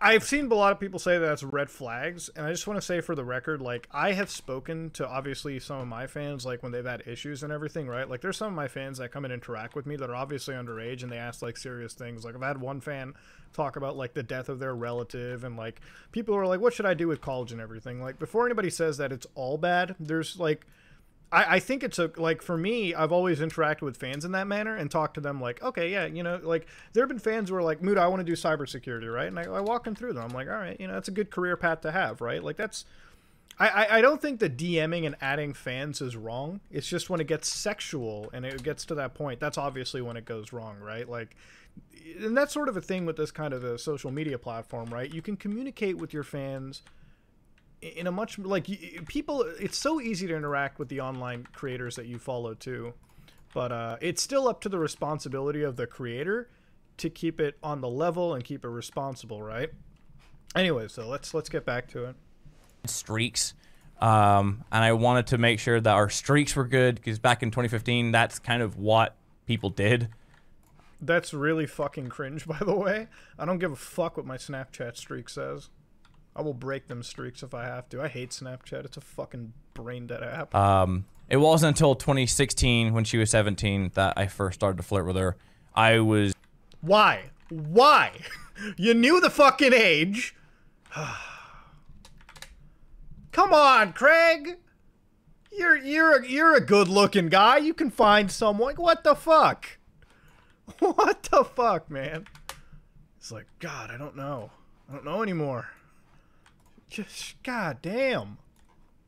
It's fucking, stop it. I was 21 at the time, and that's not okay. Like, and I'm aware of that. So with Hallie and both with Ash, I sent the messages around this time, and I understand what I'm gonna say next is quite taboo online, but if this is my way of putting all my cards on the table and telling you guys what happened, I feel like I need to say it. The reason I did what I did, and there was even a message where I said this, is because what I said there is true. I did try to end my life at the beginning of 2017. Don't you dare fucking bring that up. Don't you dare do... You listen, I treat this very seriously, but with these kind of an allegation, don't you... Go ahead. This is Craig talking, and I want to be as transparent as possible. But I wanted to explain through exactly what happened, the reason why I did it, and go from there. There was 2 people involved in the situations. Those names were Hallie and Ash. I'll be taking them individually. They happened around the same time, and I wanted to just go through it with you guys. The first person that I wanted to talk about was Hallie. A lot of people think that these people were random fans that I got in contact with, but both Hallie and Ash, these are people who are my friends. Hallie I've known for a long time, since maybe 2013, 2014. Hallie was one of my Twitch mods. Hallie was a really good Twitch mod. She helped me out, she helped Terrorizer out, she helped a lot of the guys who I played with on our streams, and she was someone that I could go to with my problems. We became close because we both had our issues. It's not my place to say what's going on with her, but she's someone who has helped me out a lot. The first thing that I wanted to say was I added Hallie on Snapchat when she was 16. This isn't someone who I became. Sorry. Just I love my job so much that my Twitch mods were friends. To her, it's just not okay either. And that's not what I want. You know, she was someone that I really did call my friend, and it sucks that I let her down like that. I also wanted to point out a message that I sent to Laura, who is a part of my Discord mods. She's someone who I met a few years back, maybe 2016, and she was someone who I considered a friend as well. Whenever we went to Insomnia, we used to hang out and meet up at the booth that Terrorizer and I had, and I sent this message. Whenever I saw them coming out with my message, I sent them this. This isn't me. That's not right. It's something that I completely regret. That isn't you? Hold on a second. Wait a minute, dog. Wait a minute, dog. It does say Craig. It does say Craig indeed. Huh. The lie detector has confirmed that is wrong. Whenever I saw them coming out with my message, I sent them this. This isn't me. That's not right. It's something that I completely regret. I panicked. I was scared. I didn't know what to do, and I love my job so much that I didn't want it to go away. What? Whoa. I was scared. You should be no. Let's not use the word scared. Let's use the word disgusted. You should have been disgusted. Not scared. I love my job so much. Okay, good. Good job. Congratulations. You shouldn't be scared. You should be disgusted it happened. And I just wasn't right. I'm not endgame. I don't need to have all those hot bars So yet. to Hallie and to Ash here at the end up, and even to Laura for bringing that up, I'm sorry, guys. You were my friends. I failed you. I was only thinking of myself, and I was being stupid. And I wish I could take it all back. Oh, you were being illegal, my friend. you were being pretty illegal there. But I also wanted to add in here that a lot of people think that I haven't apologized to these girls. I had to fight my PR team for this, but in my initial apology on Twitter, I said that I would privately message an apology, separate apology to these women. And that's what I did. My PR team said not to message them, but these were my friends. And I thought it was right that they deserved their own private apology. And I'm not... Who the fuck...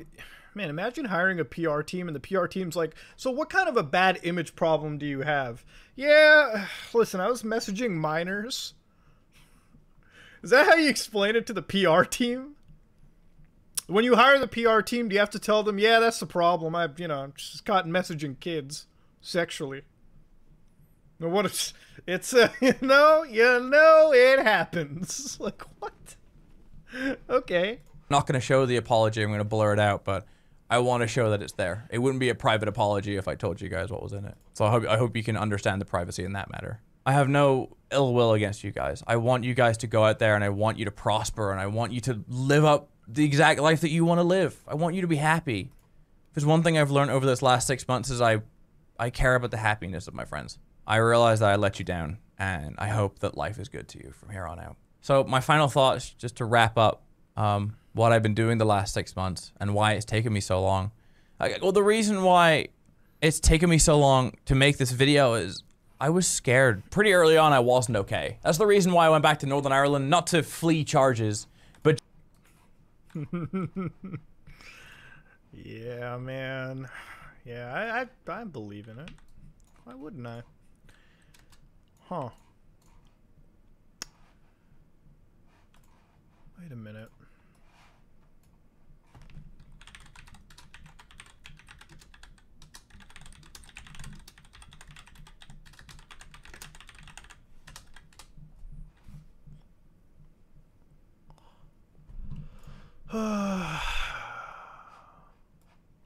Well, if you went to Ireland, that's a fucking stupid thing to do. God damn, they have an extradition treaty apparently? What is this?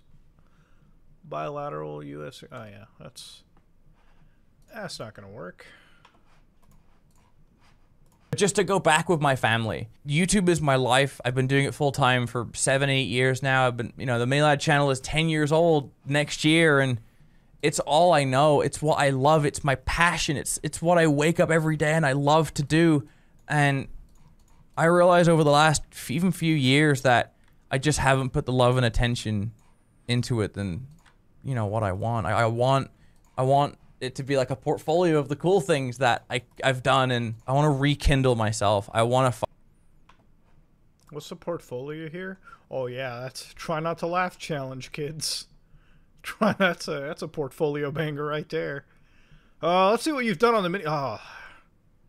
There you go. Mini lad porno. Did you make the porno yet? It would have been a great the Gmod sandbox now. 5 Nights at Freddy's. God bless. The stoic try not to laugh challenge. Why? This is quite... Listen, I'm not dogging anyone's content. Like, I'm lazy as shit anyways, too. But, like, it wanted to be a portfolio. What the fuck? I want it to be a portfolio, dude. Just admit. Come on, dude. Find out who I am. Not Mini Lad, not anything like that. I want to find Craig. I've been in therapy the last 6 months. Admittedly, I've been in there every week apart from a few weeks because of Thanksgiving and Christmas and everything like that. And as much as I know that through this I've broke your guys' trust, I don't expect daffodils and rainbows after this. I want it to be raw. I can want land you guys a job to build I up have trust in me over time, and I want to be able to make videos that I'm proud of, and I want to be able to be better. And that's why I wanted to say. So thank you all so much for watching. There may be bits and pieces that I missed, and for that I apologize. But I wanted to try and get everything in here. So this is all my cards on the table. This is me being as transparent as I can. I want to say thank you for watching, and have a happy new year. And I will see you all in 2021. Let's pray for a good. I actually know this story a little bit. I played it on PlayStation. I just like bought the game again on PC with like the full complete edition, so I'm skipping up until like around level 50-ish.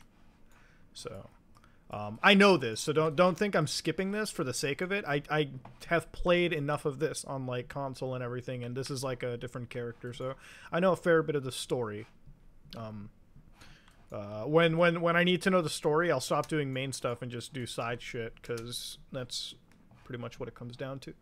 Anyways, no, we're not done. We got one more, because this is one that I have not seen, and this is the Vine Sauce. So what is the apology? Did he actually post one? Vinny responds to... Wait, where's the response from Vine Sauce? You guys said he had a... So, for full context sake, okay, to explain to you what the fuck we've had with Vine Sauce, right? Like, we had to, like, this is the Vine Sauce allegations Google Doc, alright? This is what you had to deal with. Let me see if I can find it. Oh, where is this? Def Noodles has one right here. Bam, we found it. Oh my god, dude, the first thing you see is, like, Trisha fucking Paytas or something. God damn. Yeah, this is like one of the statements you have to deal with right here. Like, motherfuckers just straight putting our first time having sex in person. Like, this is like a 40-something page Google Doc.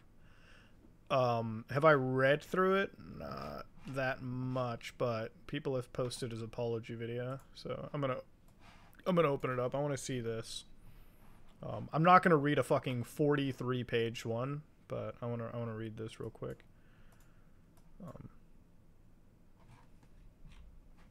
Is he talking? From all this. Oh. Oh, is it just not working for some people, guys? Or what am I being trolled? Like, what's going on? Oh man, Cryotic, dude, we gotta watch that one. That's a fucking whew. Is it not working? Like, I broke it?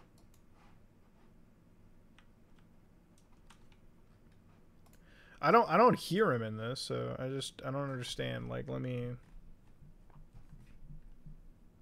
This should work? Okay. Let's try listening to this one then. Hey, so I'm pre-recording this because I just don't think I can go live right now. Pretty fucked up from all this. And I'd prefer to just pre-record it.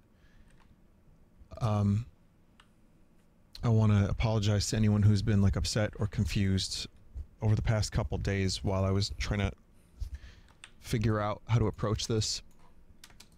And you know, I do want to move forward with my life as I've been trying to. And well,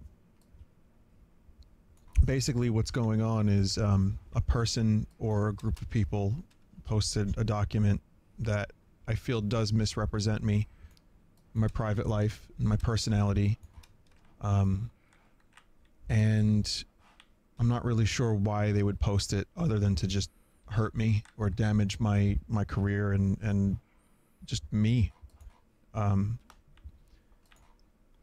So I have spoken to a lawyer, and I'm going to continue having contact with the lawyer and figuring out any potential legal action. And you know, I know who I am, and I know I didn't do anything wrong. And because of that, I'm not going to go into any more details publicly. I'm just not. I know some people might think of this as me attempting to silence others, but this is me standing up for myself and defending myself from people who might want to hurt me and what I do and what I love and what I care about. And I am a human being. I am fallible, but at the same time, I'm aware that there's real abuse out there that has taken place, and that's not me. And so I need to find a way to defend myself and say something. So he got lawyers involved. Smart. That means he, like, if he's just got lawyers involved and he's not doing, like, the fucking gag order shit, and he's, like, suing these people if they're making false representative claims of him, and he's suing them, and he has the receipts, and he's being quiet because lawyers will tell you, shut the fuck up until we can do it, then he might just have the case, you know, obviously. So here's the thing. Basically, a Google Doc was made on Vinesauce, or Vinny, sorry, not Vinesauce as a whole, Vinny. And the Google Doc was like, I think 3 victims, all right, and they all had like audio tape, well, like audio recordings, 1 audio recording, and they had like a bunch of emails and everything of that sort. My thing is, I don't know what side to believe until the truth actually comes out, but the response that he's had so far, Vinny, I don't want to say that I'm siding immediately with him, but it's a pretty good way to take it. It's kind of like the fucking Nairo situation where, like, I think he came out with, like, some facts that were in his side. So it's really just a situation of he's taking this intelligently. He's worrying about, like, he's doing it the legal proper way. He's not going, like, fucking no holds barred or whatever. I know that this might fucking bite me in the ass to say it, but I don't believe Vinny is that kind of a person. And it's not that I'm like a friend with him. It's just that I don't believe that he's the kind of person that was brought up into that situation, though. And here's the thing, okay? The reason why I like to believe victims in a lot of scenarios is that I think it takes a lot of balls to come out. But if this situation turns out where they fabricated the evidence against Vinny, those are some fucked up people. Those are really fucked up people. And that is what causes people of sexual assault, like cases, to stay in, like, to just never come out. All right. Those are fucked up individuals. If it's like the Dan Avedon situation where, like, literally people, like, fucking came up false accused and called it that, that's fucked up. And that ruins it entirely for people who have actually been through, because sexual assault isn't a fucking joke. People go through that shit and it fucks their entire life up forever. And when they come out 10 years down the road with an actual fact story of theirs, okay, they're the ones that are hurt the most by this fucking slander, because then you have all the fucking people who've seen one fake accusation and they apply it to 10 real cases, right? Because that's the kind of people who are like, yeah, this person must be lying too. Fuck them, clout chasers. And then they shut the fuck up entirely. They never fucking do anything. They never come out. They never explain. They never get the justice they want. And it's because of dickbags who go out of their way to fake these accusations. For what? Some clout? Fuck that shit. So if these people are lying, I hope Vinny sues them for the full extent of anything. Like, that's bullshit, dude. Like, I'm sorry. If I was in Vinny's shoes and I was innocent, yeah, I'd sue the fuck out of it. I would sue them to the ever-loving face of the earth. I would spend an enormous amount of money destroying these false accusers financially. Fucking, I would literally I would ruin their life if they lied about that to me. All right? If I was in his shoes and I was in the right and I didn't do anything bad, I would absolutely go out of my way to fucking to ruin whatever exists. I would go out of my way for that. I'm not even kidding. Like, I'm sorry. That's what I would fucking do. 100%. I would ruin the life of this individual 100% if they had lied about it to me. That's what it is. I mean, I'm sorry. At some point, you just fucking have to. You know? It's just not cool.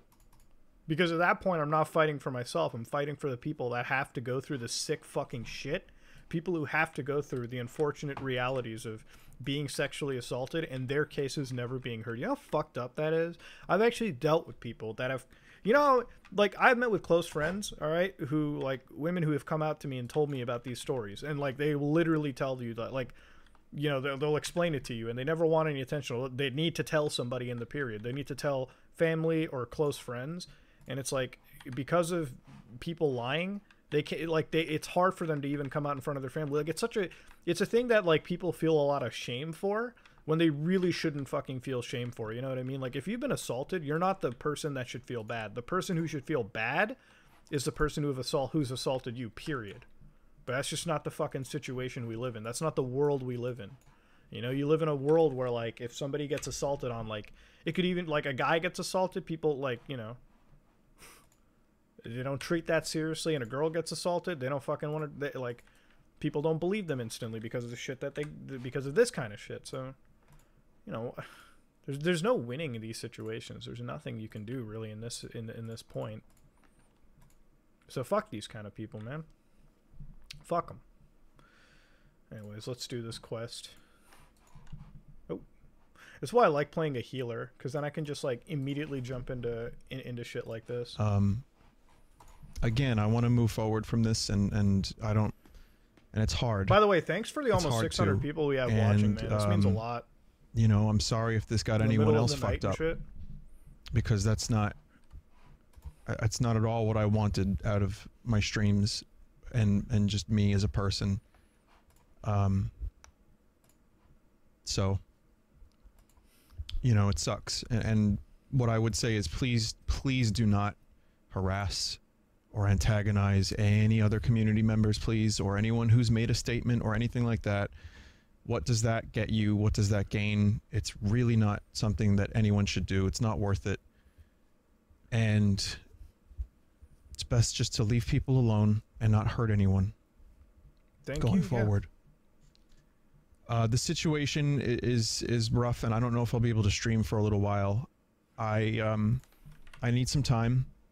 I definitely need some time, and I need to take... I know that I ragged on fucking Minilad, James Charles for the time away, but kind of hurts hearing him say that he's going to need his time away like that. I mean, I understand fully. It's also, I don't know, it's a fucked situation. Stock of who I am and where I am, and figure it out. And if I'm comfortable, I'll be back. Okay. Until then, you know, please respect me and my privacy, and especially the privacy of others in the community. If they want privacy, they deserve it. So, I you know, I do appreciate you listening. I appreciate your support and concern. Boys, I'm playing the healer today. And you know, thank you as always. Ooh, shit. Gotta get out. Ooh, fuck. Gotta heal him. So it's over? I know that ended a bit abrupt, but I just wanted to say, Alright, I need a Medica. Thanks again for being here. And, like I said, please, Damn it. I hope everyone's okay. And Sucks I that think I don't have deserve Cure privacy 3 as of much as anything. anyone else. Fuck. And I definitely want to, figure out what I'm going to end up doing. And so I'm going to do that. Thanks again, everybody. And I wish you the best. I hope you have a good day, good night, and take care, okay? Thank you. Damn, I just died? Fuck. Wasn't even paying attention to that shit. Fuck me. Well, it's up to them. Fuck, they lost the healer because I'm a fucking idiot.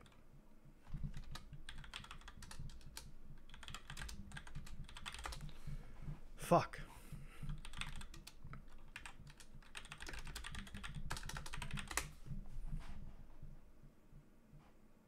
I was just kind of like, fucking, I just feel so, I don't know, man. I mean, like, at the end of the day, I want both stories to really just come out. I really do. I want to see, like, everything, and it's going to take a while for this case to happen, but, like, it's a shameful thing, man. It's fucked. Are you planning on streaming on Twitch more often? Yeah. Church of Kenny, good night, man. Take care. Oh, sorry, Oxygen is leaving, bro. Good night, dude. Good luck at school tomorrow, dude. Good luck at class and shit. Alright, let's listen to Cryotic again. I didn't listen to this one, too, but I know that this guy... apparently he admitted it again in this. It's been a while. It's always fun. We stopped being genuine I have a weird position on YouTube where I've seen a... Holy shit, that fucking ratio, dog. God damn. People weren't taking this lightly. Jesus Christ. Whew. Alright, I need to heal myself. Real quick. Hold on a second. I kind of want to fucking... I kind of need to focus on the healing. I am a healer. I am one of the most important classes in an MMO. My brother calls me a cuckold for this. Like, he says you're playing the cuck class, but I actually firmly disagree. I think healers should be given, like, fucking eternal blowjobs on an MMO. These guys are important. Healers are important in a video game, okay? You gotta understand that. You gotta understand. Fucking hell, dude, how'd she goddamn die? Where's the raise? Where's the raise? Where is it?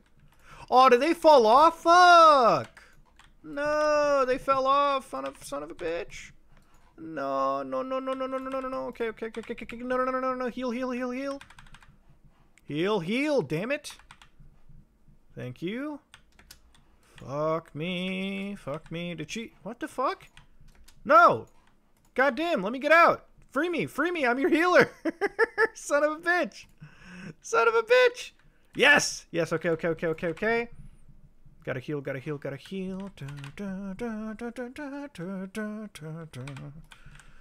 don't know why I'm singing Kingdom Hearts. I fucking had a bad experience with that fucking game. Oh, no. Nah, dude. Man, I hate that I can't use fucking Cure 3 because this is like underneath my level. Son of a bitch. Okay, alright. Let's get right to the edge again. Don't want to get that knockback going. Okay, Lucid Dream. Whoa!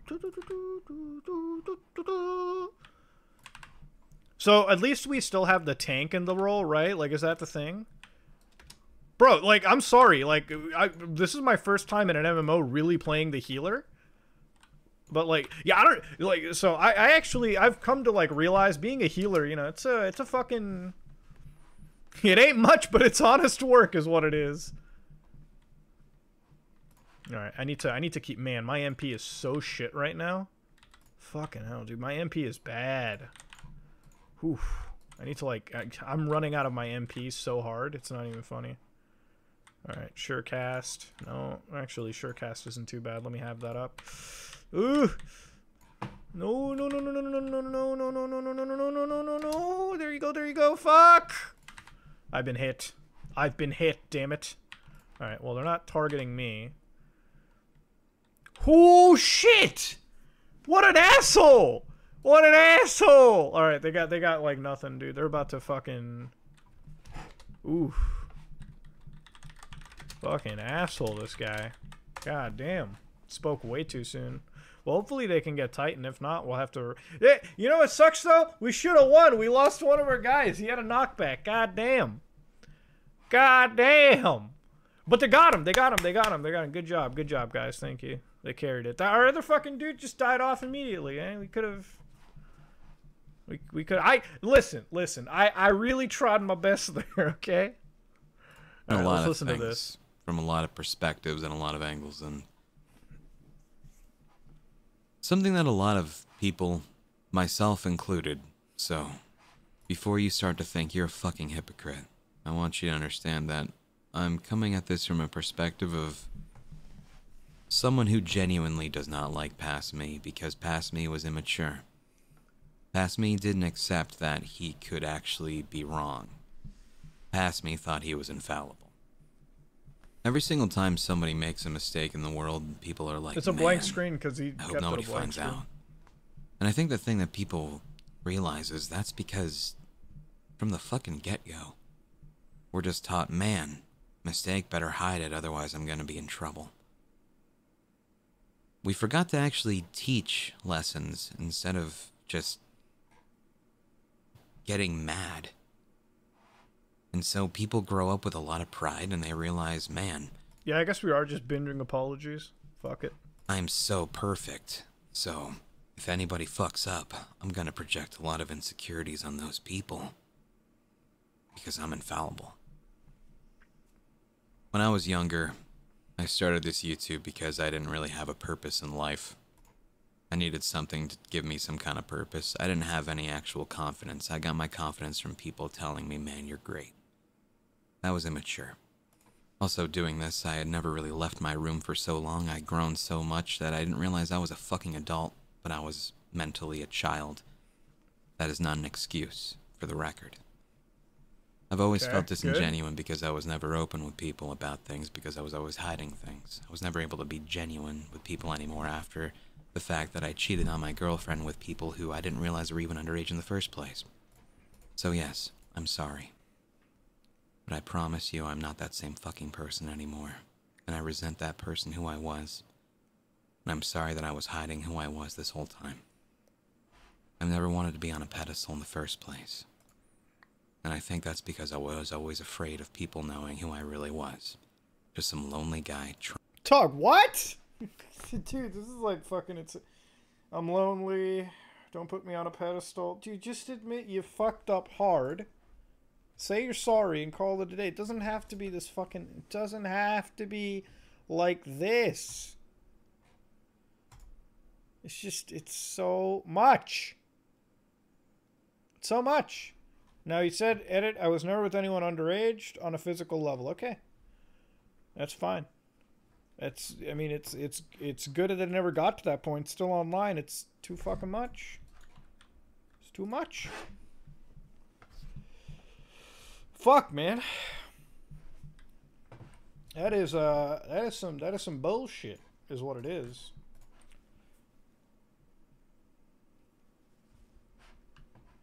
I don't know what to say, man.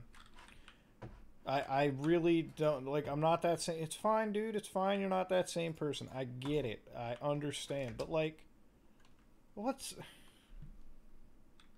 that was past me. Like, no, dude, the current you did that. You don't just change after you've been caught out. Come on now. Come on. It's so fucking dumb, dude. But, what can you say, right? Hopefully they've learned their mistake. Hopefully nothing has ever happened. Who gives a shit? You know, it's done and over with. I don't know, man. That's a weird one. Did I just get like the entire commendation? Look, I got 3 player commendations. I know you guys can't see it, but I got 3 of them, so it's kind of cool, I'd say. I'd say I did a good job. Like, past me could literally be 5 minutes ago. I don't know, dude. I don't know. It's a lot, dude. It is a lot. Like, if we go on Twitter right now, you'll probably find like some dude getting canceled. Like, Genshin Impact got straight up canceled the other day. And I have a video on the... I have a video, actually, on the fucking Genshin Impact cancellation. So get excited for that tomorrow. Because it is some of the fucking weirdest shit imaginable, dude. Like, now the characters are colorist at this point. Like, at this point, if you're going to cancel Genshin Impact, you should probably cancel it for, like, making every, like, fucking character, like, an underage loli at this point. Like, what the fuck, man? It's like, I don't even get it at this point, dude. Everything gets canceled, man. Everything gets canceled. Can I return to... Yes, Limsa Limonsa, capital city.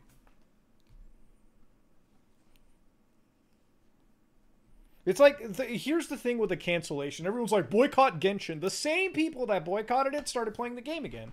So what the fuck does it matter? They're like, yeah, boycott this game. What a racist game. Look at its portrayal of, like, dark-skinned individuals. New character came out? Well, better jack off and play the game. Like, that's not a cancellation. You can't have your moral high ground and still fucking play the game, you know? Like, you can't have the moral high ground and act like you're fucking high and mighty and still, like, play the game. Like, that doesn't make any sense to me, dog. And why is it that, like, it's so fucking... Like, obviously in my... Like, I can't be offended because, like, apparently they use indigenous people. And it's like, listen, I think it's personally fucked up that they were motion capturing the people based on, like, how indigenous people danced. You could have just used a Fortnite emote and it wouldn't have fucking mattered, okay? Like, basing your evil characters on, like, tribesmen is one thing, but then using, like, actual footage of those tribespeople is probably the only thing that's fucked up, in my opinion. Okay? That and the fact that the game has terrible security implications. What I do have an issue with, however, is, like, when they keep saying the dark-skinned people are a little, you know, like, they turn a little bright in the daytime. Bro, that's the game's art style and the fact that they're using a shit-tier bloom system. Not everything was intentionally designed by the developers to whitewash a dark-skinned person, okay? Guess what? If I stand into the shadows, you can't see me. I'm like Sam Fisher at 1 fucking visibility mode. When it's daytime, and yeah, sure, go for it. It's just so dumb. Like, a lot of it is just really insane. Thank you, yo boy McBoy, for the tier 1 community gift. And it's like, first off, it's a Chinese company. Do you think they give a fuck about Twitter? Half the users can't see that. Dude, you know how you win against a Chinese pro Siege player? You go into the chat and type in Tiananmen Square. Immediately the dude gets removed from the server. 100%. You think they can read Twitter? Motherfucker, you been to China? Alright, they don't allow you to read that shit, dude. They don't care. I played against one dude destroying me with caviar. I was like, hey man, remember to fucking Tiananmen Square? Round win. Chinese government has removed you from play. Like, what the fuck? Like, dude. It doesn't make any sense to me. These people are fucking insane. I'm not kidding, though. I'm not kidding. Just go write Tiananmen 1989. They'll never be able to read it. It's gone. Like, dude, they don't care. They don't care. Now, here's where I have a problem with their they had a character who was, like, apparently a pedophile that they called out. So this character was like, man, I really want to fuck this, like, character named, like, you know, Flora. Turns out Flora looks like she's literally an embryo at this point. She's like a fucking small child. So obviously it's weird. We called this out 5 months ago. Now it's interesting the defense is like, guys, it was just a mistranslation. Flora in the original Chinese beta of the game is actually an adult. So may I remind you, they went through changing the character model to a child. But then if they went through the effort to create a character model, why is it that they went out of their way to not change the dialogue? That's an easier fix in the code. You could literally just remove that bit of dialogue. You went out of your way to make a new character model, turning an adult to a child. You just didn't change the you just didn't change them from like a fucking perspective of you didn't change their like script. Like, what? That's dumb. What is wrong with these people, dude? It's stupid. Oh no, people are dead? Shit. Damn, dude.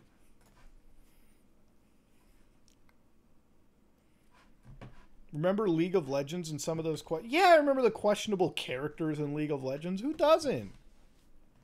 And it's like, okay, first off, I hate it when people outright just make it look like, listen, you got to understand something about like going to China, Japan, Korea, is the countries are incredibly xenophobic at times, okay? Like there's a lot of xenophobia that exists in very Asian countries, and it's in India as well. Asian countries are pretty like homogenous in their racial makeup, right? Like you go to like Japan, 99% of the people are Japanese, okay? From there. If I go to Japan right now, I'm going to be a very rare Indian person, okay? It's xenophobic, okay? People from Japan will tell you that there's a xenophobia issue, okay? Being called a gaijin in Japan may not be socially acceptable these days, but they'll still do it. It'll still happen. Same thing with China. Same thing with Korea. There is a level of xenophobia. The people are nice, but there is xenophobia. So when you have like the representation of black people that aren't done to the expect, like the people who say like dark skinned people look weird, yeah, that's the thing. It's xenophobia right there. It's a thing, man. It's unfortunately a product of being in that situation. Like they're welcoming countries, but there's xenophobia in them, man. Like it's a reality of it. People who don't believe that have never been to an Asian country. Like, I've been to Japan. I know that's how it is. I've been to, like, China. I know that's how it happens over there. I've seen it with my own eyes. And it's like, I hate the fact that people who are like, you have to be one or the other, okay? Like, you have to, like they can't believe that there's like a center position. There's like a balance. There's like a more nuanced look at a situation.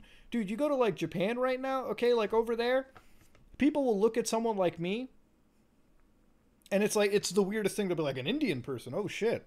A black person. They'll even look at a white person and be like, a white person? What the fuck? What? What's white boy doing down here, you know? Like, what's Indian man doing down here? It's not, like, I don't even want to say it's that they're racist, you know?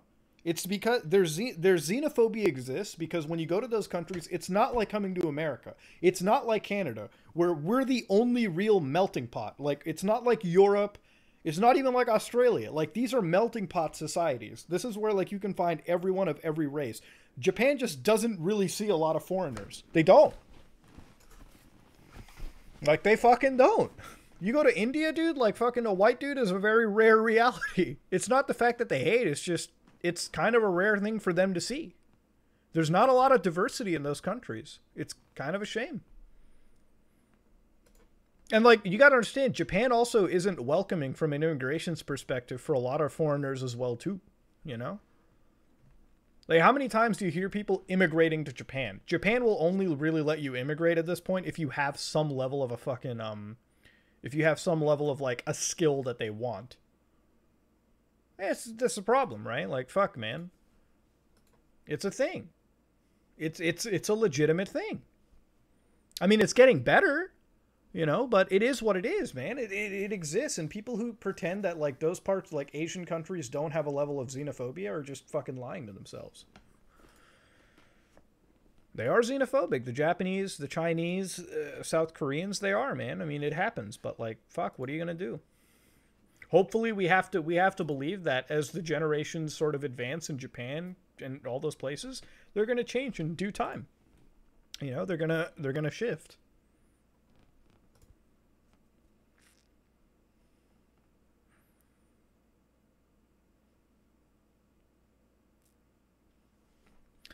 Like, hopefully they might just shift down. I don't know, dude. They might shift in whatever. I'm told they don't like people staying for a long time.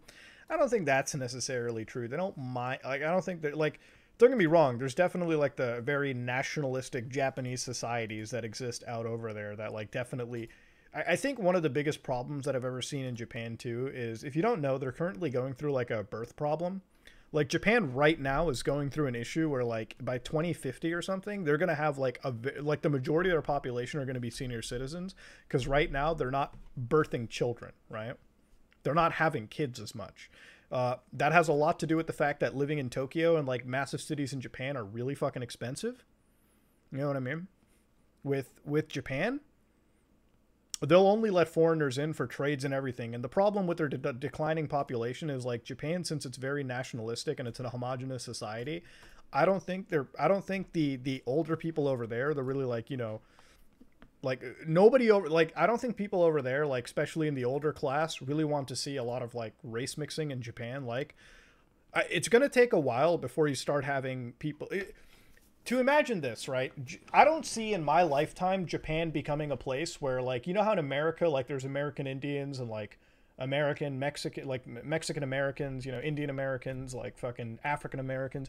You're never going to really, I don't think in my lifetime there's ever going to be, like, a case where it's like, people are going to be born in Japan, but there's going to be, like, an umbrella of, like, multiple races, you know? Like, there's not going to be like a lot of Indian Japanese people. There's not going to be a lot of, like, Mexican Japanese people. There's not going to be a lot of, like, African Japanese people, because it's still going to be a while before that society starts accepting, you know, other cultures and other nationalities into their country like they should. Like every country should, man. Like, we're all human beings at the end of the day. There's no reason why we should keep isolated and stick to our sides of the world. You know, Japan should be as multicultural as America and Canada is, right?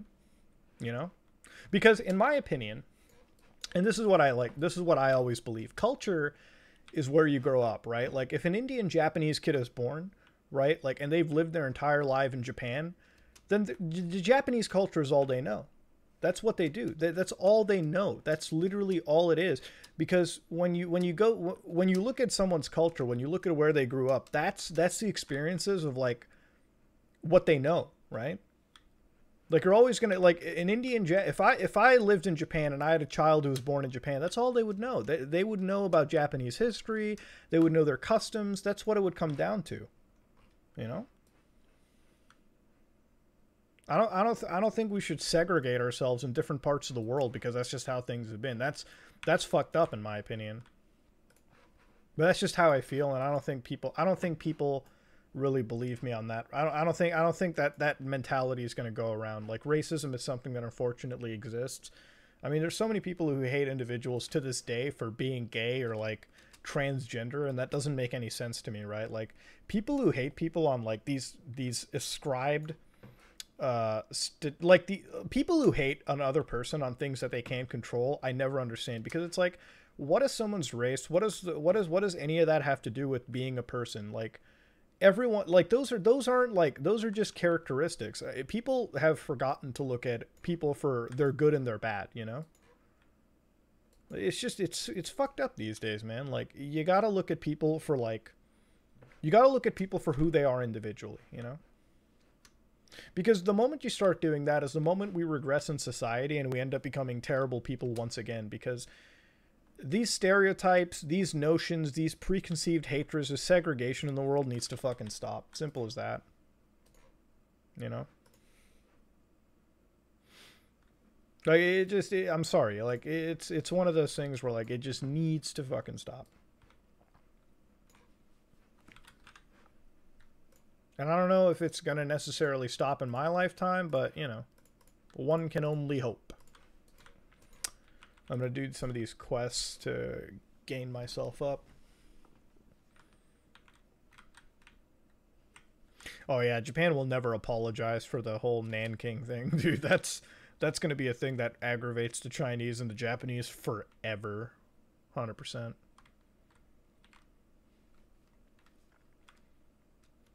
I mean, they owe the apology for what happened in Nanking. Let's be fucking honest here. I don't care if, like, someone from Japan is watching this video. There's, I mean, I know it happened a long time ago, but just, like, you gotta give a solid apology for that shit, dude. The Nanking, like, war crimes. Fuck.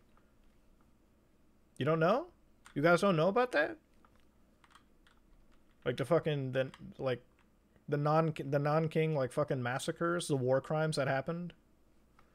Like, a long time. Like, they should just fucking just give an apology to the Chinese at this point. Like, fuck it, man. Like, stop letting the bad blood fester even further.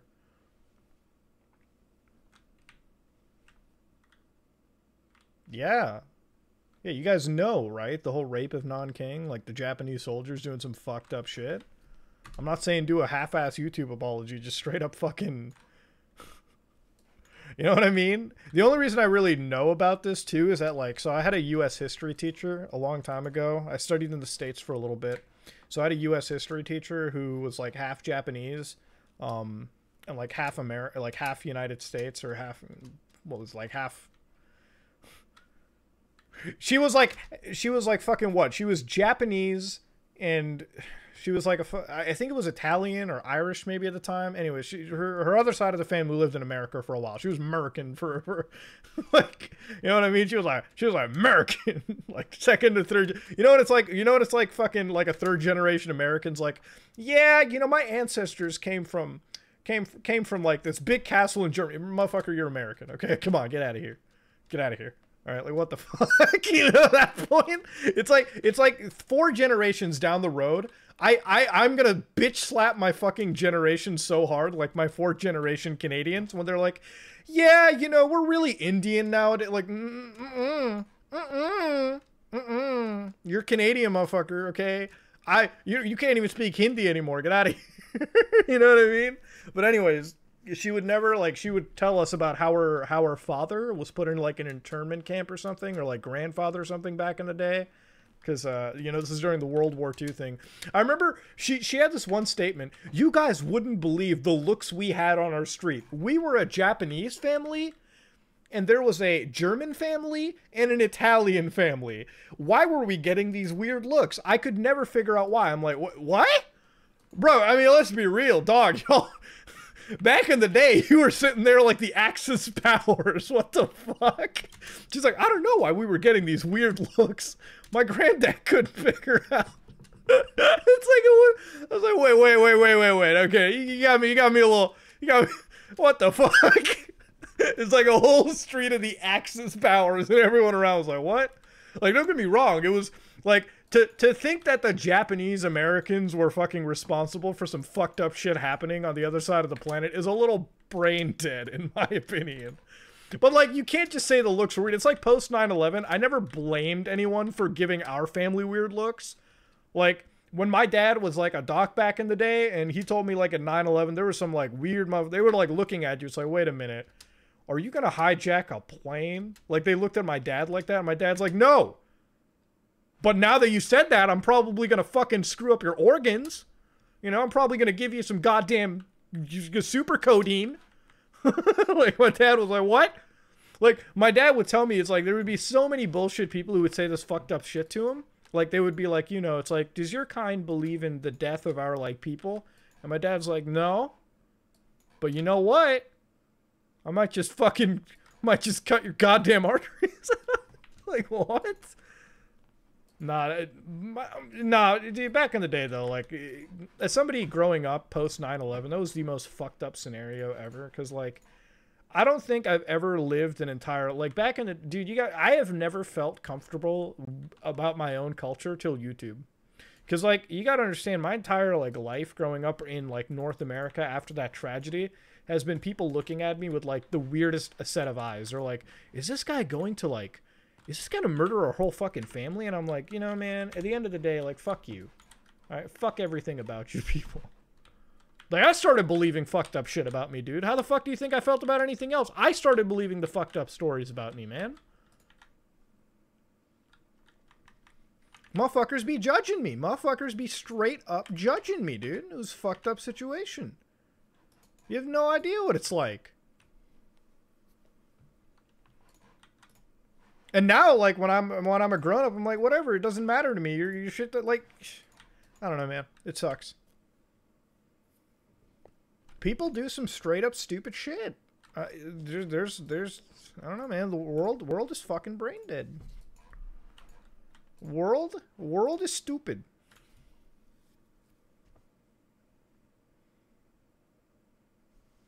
I mean, dudes looked at me like I was going to be a fucking grown-up terrorist and shit. You know what my dad once said? My dad was like, listen, you just have to keep your beliefs to yourself. Because my dad actually believed that, like, if we ever, like, showed some sign of, like, anger towards the people who were, like, calling, like, who were basically being fucking racist, my dad was like, you gotta just shut up. Because back in the day, my dad believed that, like, the government was gonna fucking grab you and, like, waterboard the fuck out of you if you showed any slight dissent to the government, right? Because you got, back in the day, like, we used to believe as Muslims growing up that the U.S. government, like, the fucking CIA was gonna take you to Gitmo and torture your ass. That was actually a thing back in the day. My dad's not dumb. That was a thing back in the day. We used to believe that shit. We used to believe that shit all the time. It didn't matter who you were. All right? You were brown? You came from that side of the world?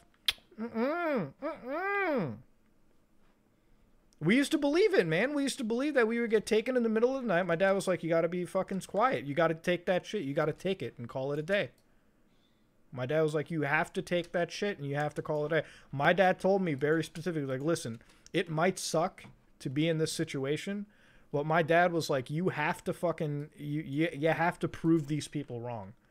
That's what he told me. He's like, you have to, the reason why I took school at least seriously was that the only way I was ever going to prove to the people around me was to succeed in life in some capacity.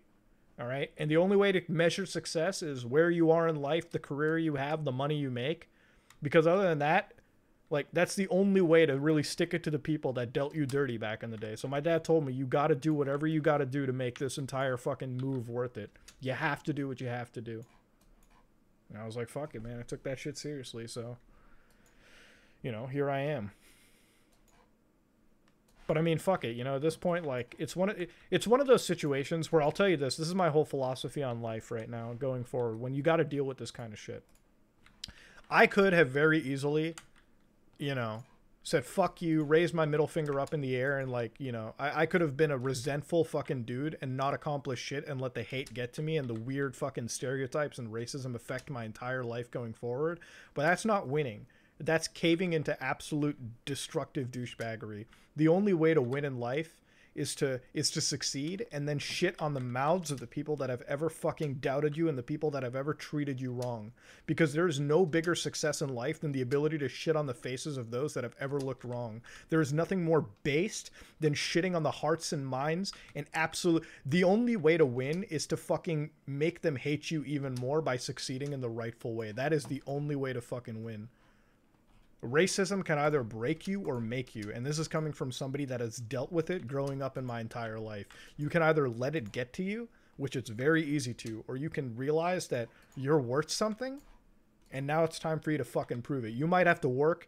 I'll be honest, I probably have to work 10 times harder than the fucking person who was born on this goddamn country, but I made that shit worth it in the end. It doesn't matter. It doesn't fucking matter. You can let it get to you. You can let it break the fuck out of you. You can let it be an excuse your entire fucking life. Or you can be the dude with the nice fucking house, with the nice car, fucking the hottest chicks, and you can make these people even angrier at you. That's how you fucking live life. That's how you become based. There is nothing that is the success that you need to taste. Once you taste that level of success, once you get to that point, it all becomes worth it. No fucking if, and, or but.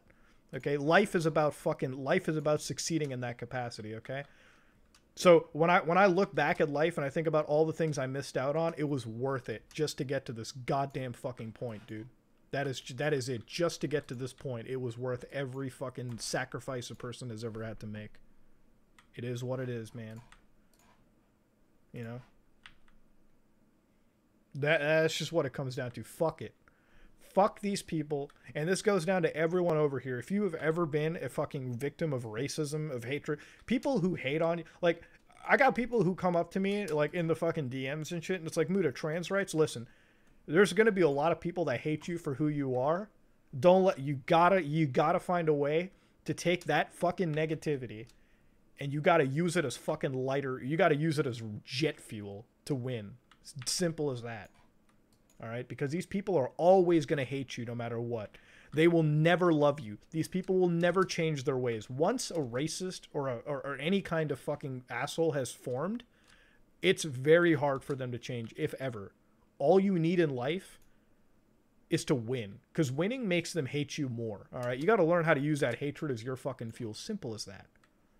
I have learned that I may never be able to change the minds and hearts of a true racist who hates me for the color of my skin, but I can sure as fuck make them hate me even more. I can sure as fuck make them hate me. There is nothing more joyful than pulling up next to these pieces of shit in your nice fucking living your best fucking life with a smile on your face and watching them hate you for doing that every day because they lived an entire life hating people for absolute intrinsic qualities when they could have succeeded themselves. That is the fucking real victory. The real victory isn't giving into it and being violent and turning into a fucking bitter asshole yourself. It's using that energy to fucking win in your life. Okay, that's why you have to that's why you have to make the sacrifice. That's why you have to fucking succeed. Because once you succeed, once you get to that stage, nothing is worth more than that. It's a better feeling than winning the fucking Powerball lottery. Do you understand that? It's like winning the fucking lottery, dude. It's how it works, bro. That's what it comes down to. You don't want to fucking lose, dog. Fuck anyone that hates you for who you are. That goes for a racist, that goes for a sexist, that goes for anyone. If you're a woman that's been shit on by a group of men, you can either let that get to you or you can be the most successful fucking woman imaginable. It's as simple as that. You can be the most. If some guys tell you you can't do anything and go back to the kitchen, motherfucker. If you do go back to the kitchen because of those people, I want you to walk out of there as the best goddamn chef imaginable and dominate these motherfuckers in your career. I want you to be goddamn successful. I want you to own your shit. I want you to be a fucking successful ass woman. Simple as that. If somebody ever told my daughter to go back to the kitchen, I'd fucking tell her, listen. A, go back to the kitchen if you fucking feel like it, and B, if you do, I want you to succeed in that goddamn fucking kitchen, and I want you to make these motherfuckers eat shit. I want you to find shit. I want you to prepare it in a Michelin quality meal, and I want you to feed it to these fucking dipshits. Simple as that. Done. Simple, dude. Fucking it is what it is. Someone says my kid can't do shit. Oh, motherfucker, I'm gonna make sure my kid's a goddamn fucking winner. All right, goddamn. Don't let anybody tell you can't do shit. All right? Fuck me. Listen, I'm a fucking fat Indian dude that fucking... that if I can do it, you can do it. Simple as that. All right? God, simple as that. If I can do it, you can do it. That's what it comes down to, okay? God damn. God damn. Ooh. It's almost 5 in the morning, dude. I'm fucking finally starting to feel tired. God, fuck yes. All right, let me exit the mount here. Do I have a leave met over here? Do I have anything that I didn't do? Oh my god, I do have quests that I just didn't fucking do. Wow, wow. I think I'll just leave it over here for now. It's actually really fun. That means I can play these games and have a good time and not be a fucking, like, not get too absorbed into the MMO. Whew. Speaking of it, though. Whew. Oh, shit. Oh, somebody said victim complex. Yeah. Don't have victim complex. Thank you, your boy McBoy, for the other one. For the other get sub, bro. Depression's not easy to get over. But I like to look at depression like this. Depression's a healthy feeling to have. You can't be positive the entire time. Depression is one of those things where, like, it gets to a point where depression, like, I'll tell you this much. When I have, like, proper depression, it's hard to get out of bed. And sometimes it's okay to let it win for a day, for 2 days, for 3 days. You gotta have those days where you feel bad, because then you start to appreciate the fact that when the good days come, you know. The way that I see it in life is everything in front of you is a blank slate. You don't know what the fuck is gonna happen. There's gonna be there's gonna be days where the worst thing happens to you, but then, like, at the same time, who's to say the day after that won't be a positive day, right? Who's to say the day after that things won't turn around? If you give in to, like, being depressed, if you give in to, like, staying in bed the entire time and not doing anything with your life, then you're turning that maybe 10% positive chance for some good happening into 0%. There's no reason you have to do that, man. You know, you can feel bad. You can let the depression go over there, but you can't ever you can't ever, like, tell yourself that things won't get better. Like, somebody says, Mood, I haven't gotten a good day in 3 years. Well, I mean, it's terrible to fucking hear that. I mean, I want you to have good days, man. I want you to have some fucking glimmer of hope. I mean, all I can tell you is, like, I've had points in my life where it feels like nothing can get fucking better. It feels like I can't do anything with, like, it feels like I can't get anywhere in life. It feels like it's just, that's it. I'm going to tell you right now, brother, it gets easier. It gets better. It may not appear to be like that now. It may not appear to be like tomorrow. It may not even appear to be like that next month. But, you know, it does get better. And I mean, as time goes on, there's going to be events in your life that come through. There's going to be opportunities, right? There's going to be points down your road where you'll get the chance. You'll get opportunities that pop up, and you gotta fucking go for those opportunities. And I mean, the only way to cross depression is to fucking throw yourself out into the world. Sometimes you have to. Sometimes maybe it's throwing yourself into, like, a different hobby. Sometimes it's just walking around the block and being thankful that you can walk around the block. Being thankful that you can breathe in the surroundings around you.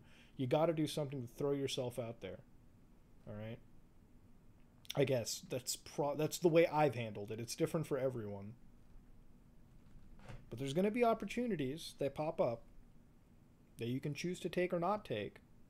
And they may lead to different pathways where you have some form of positivity come out.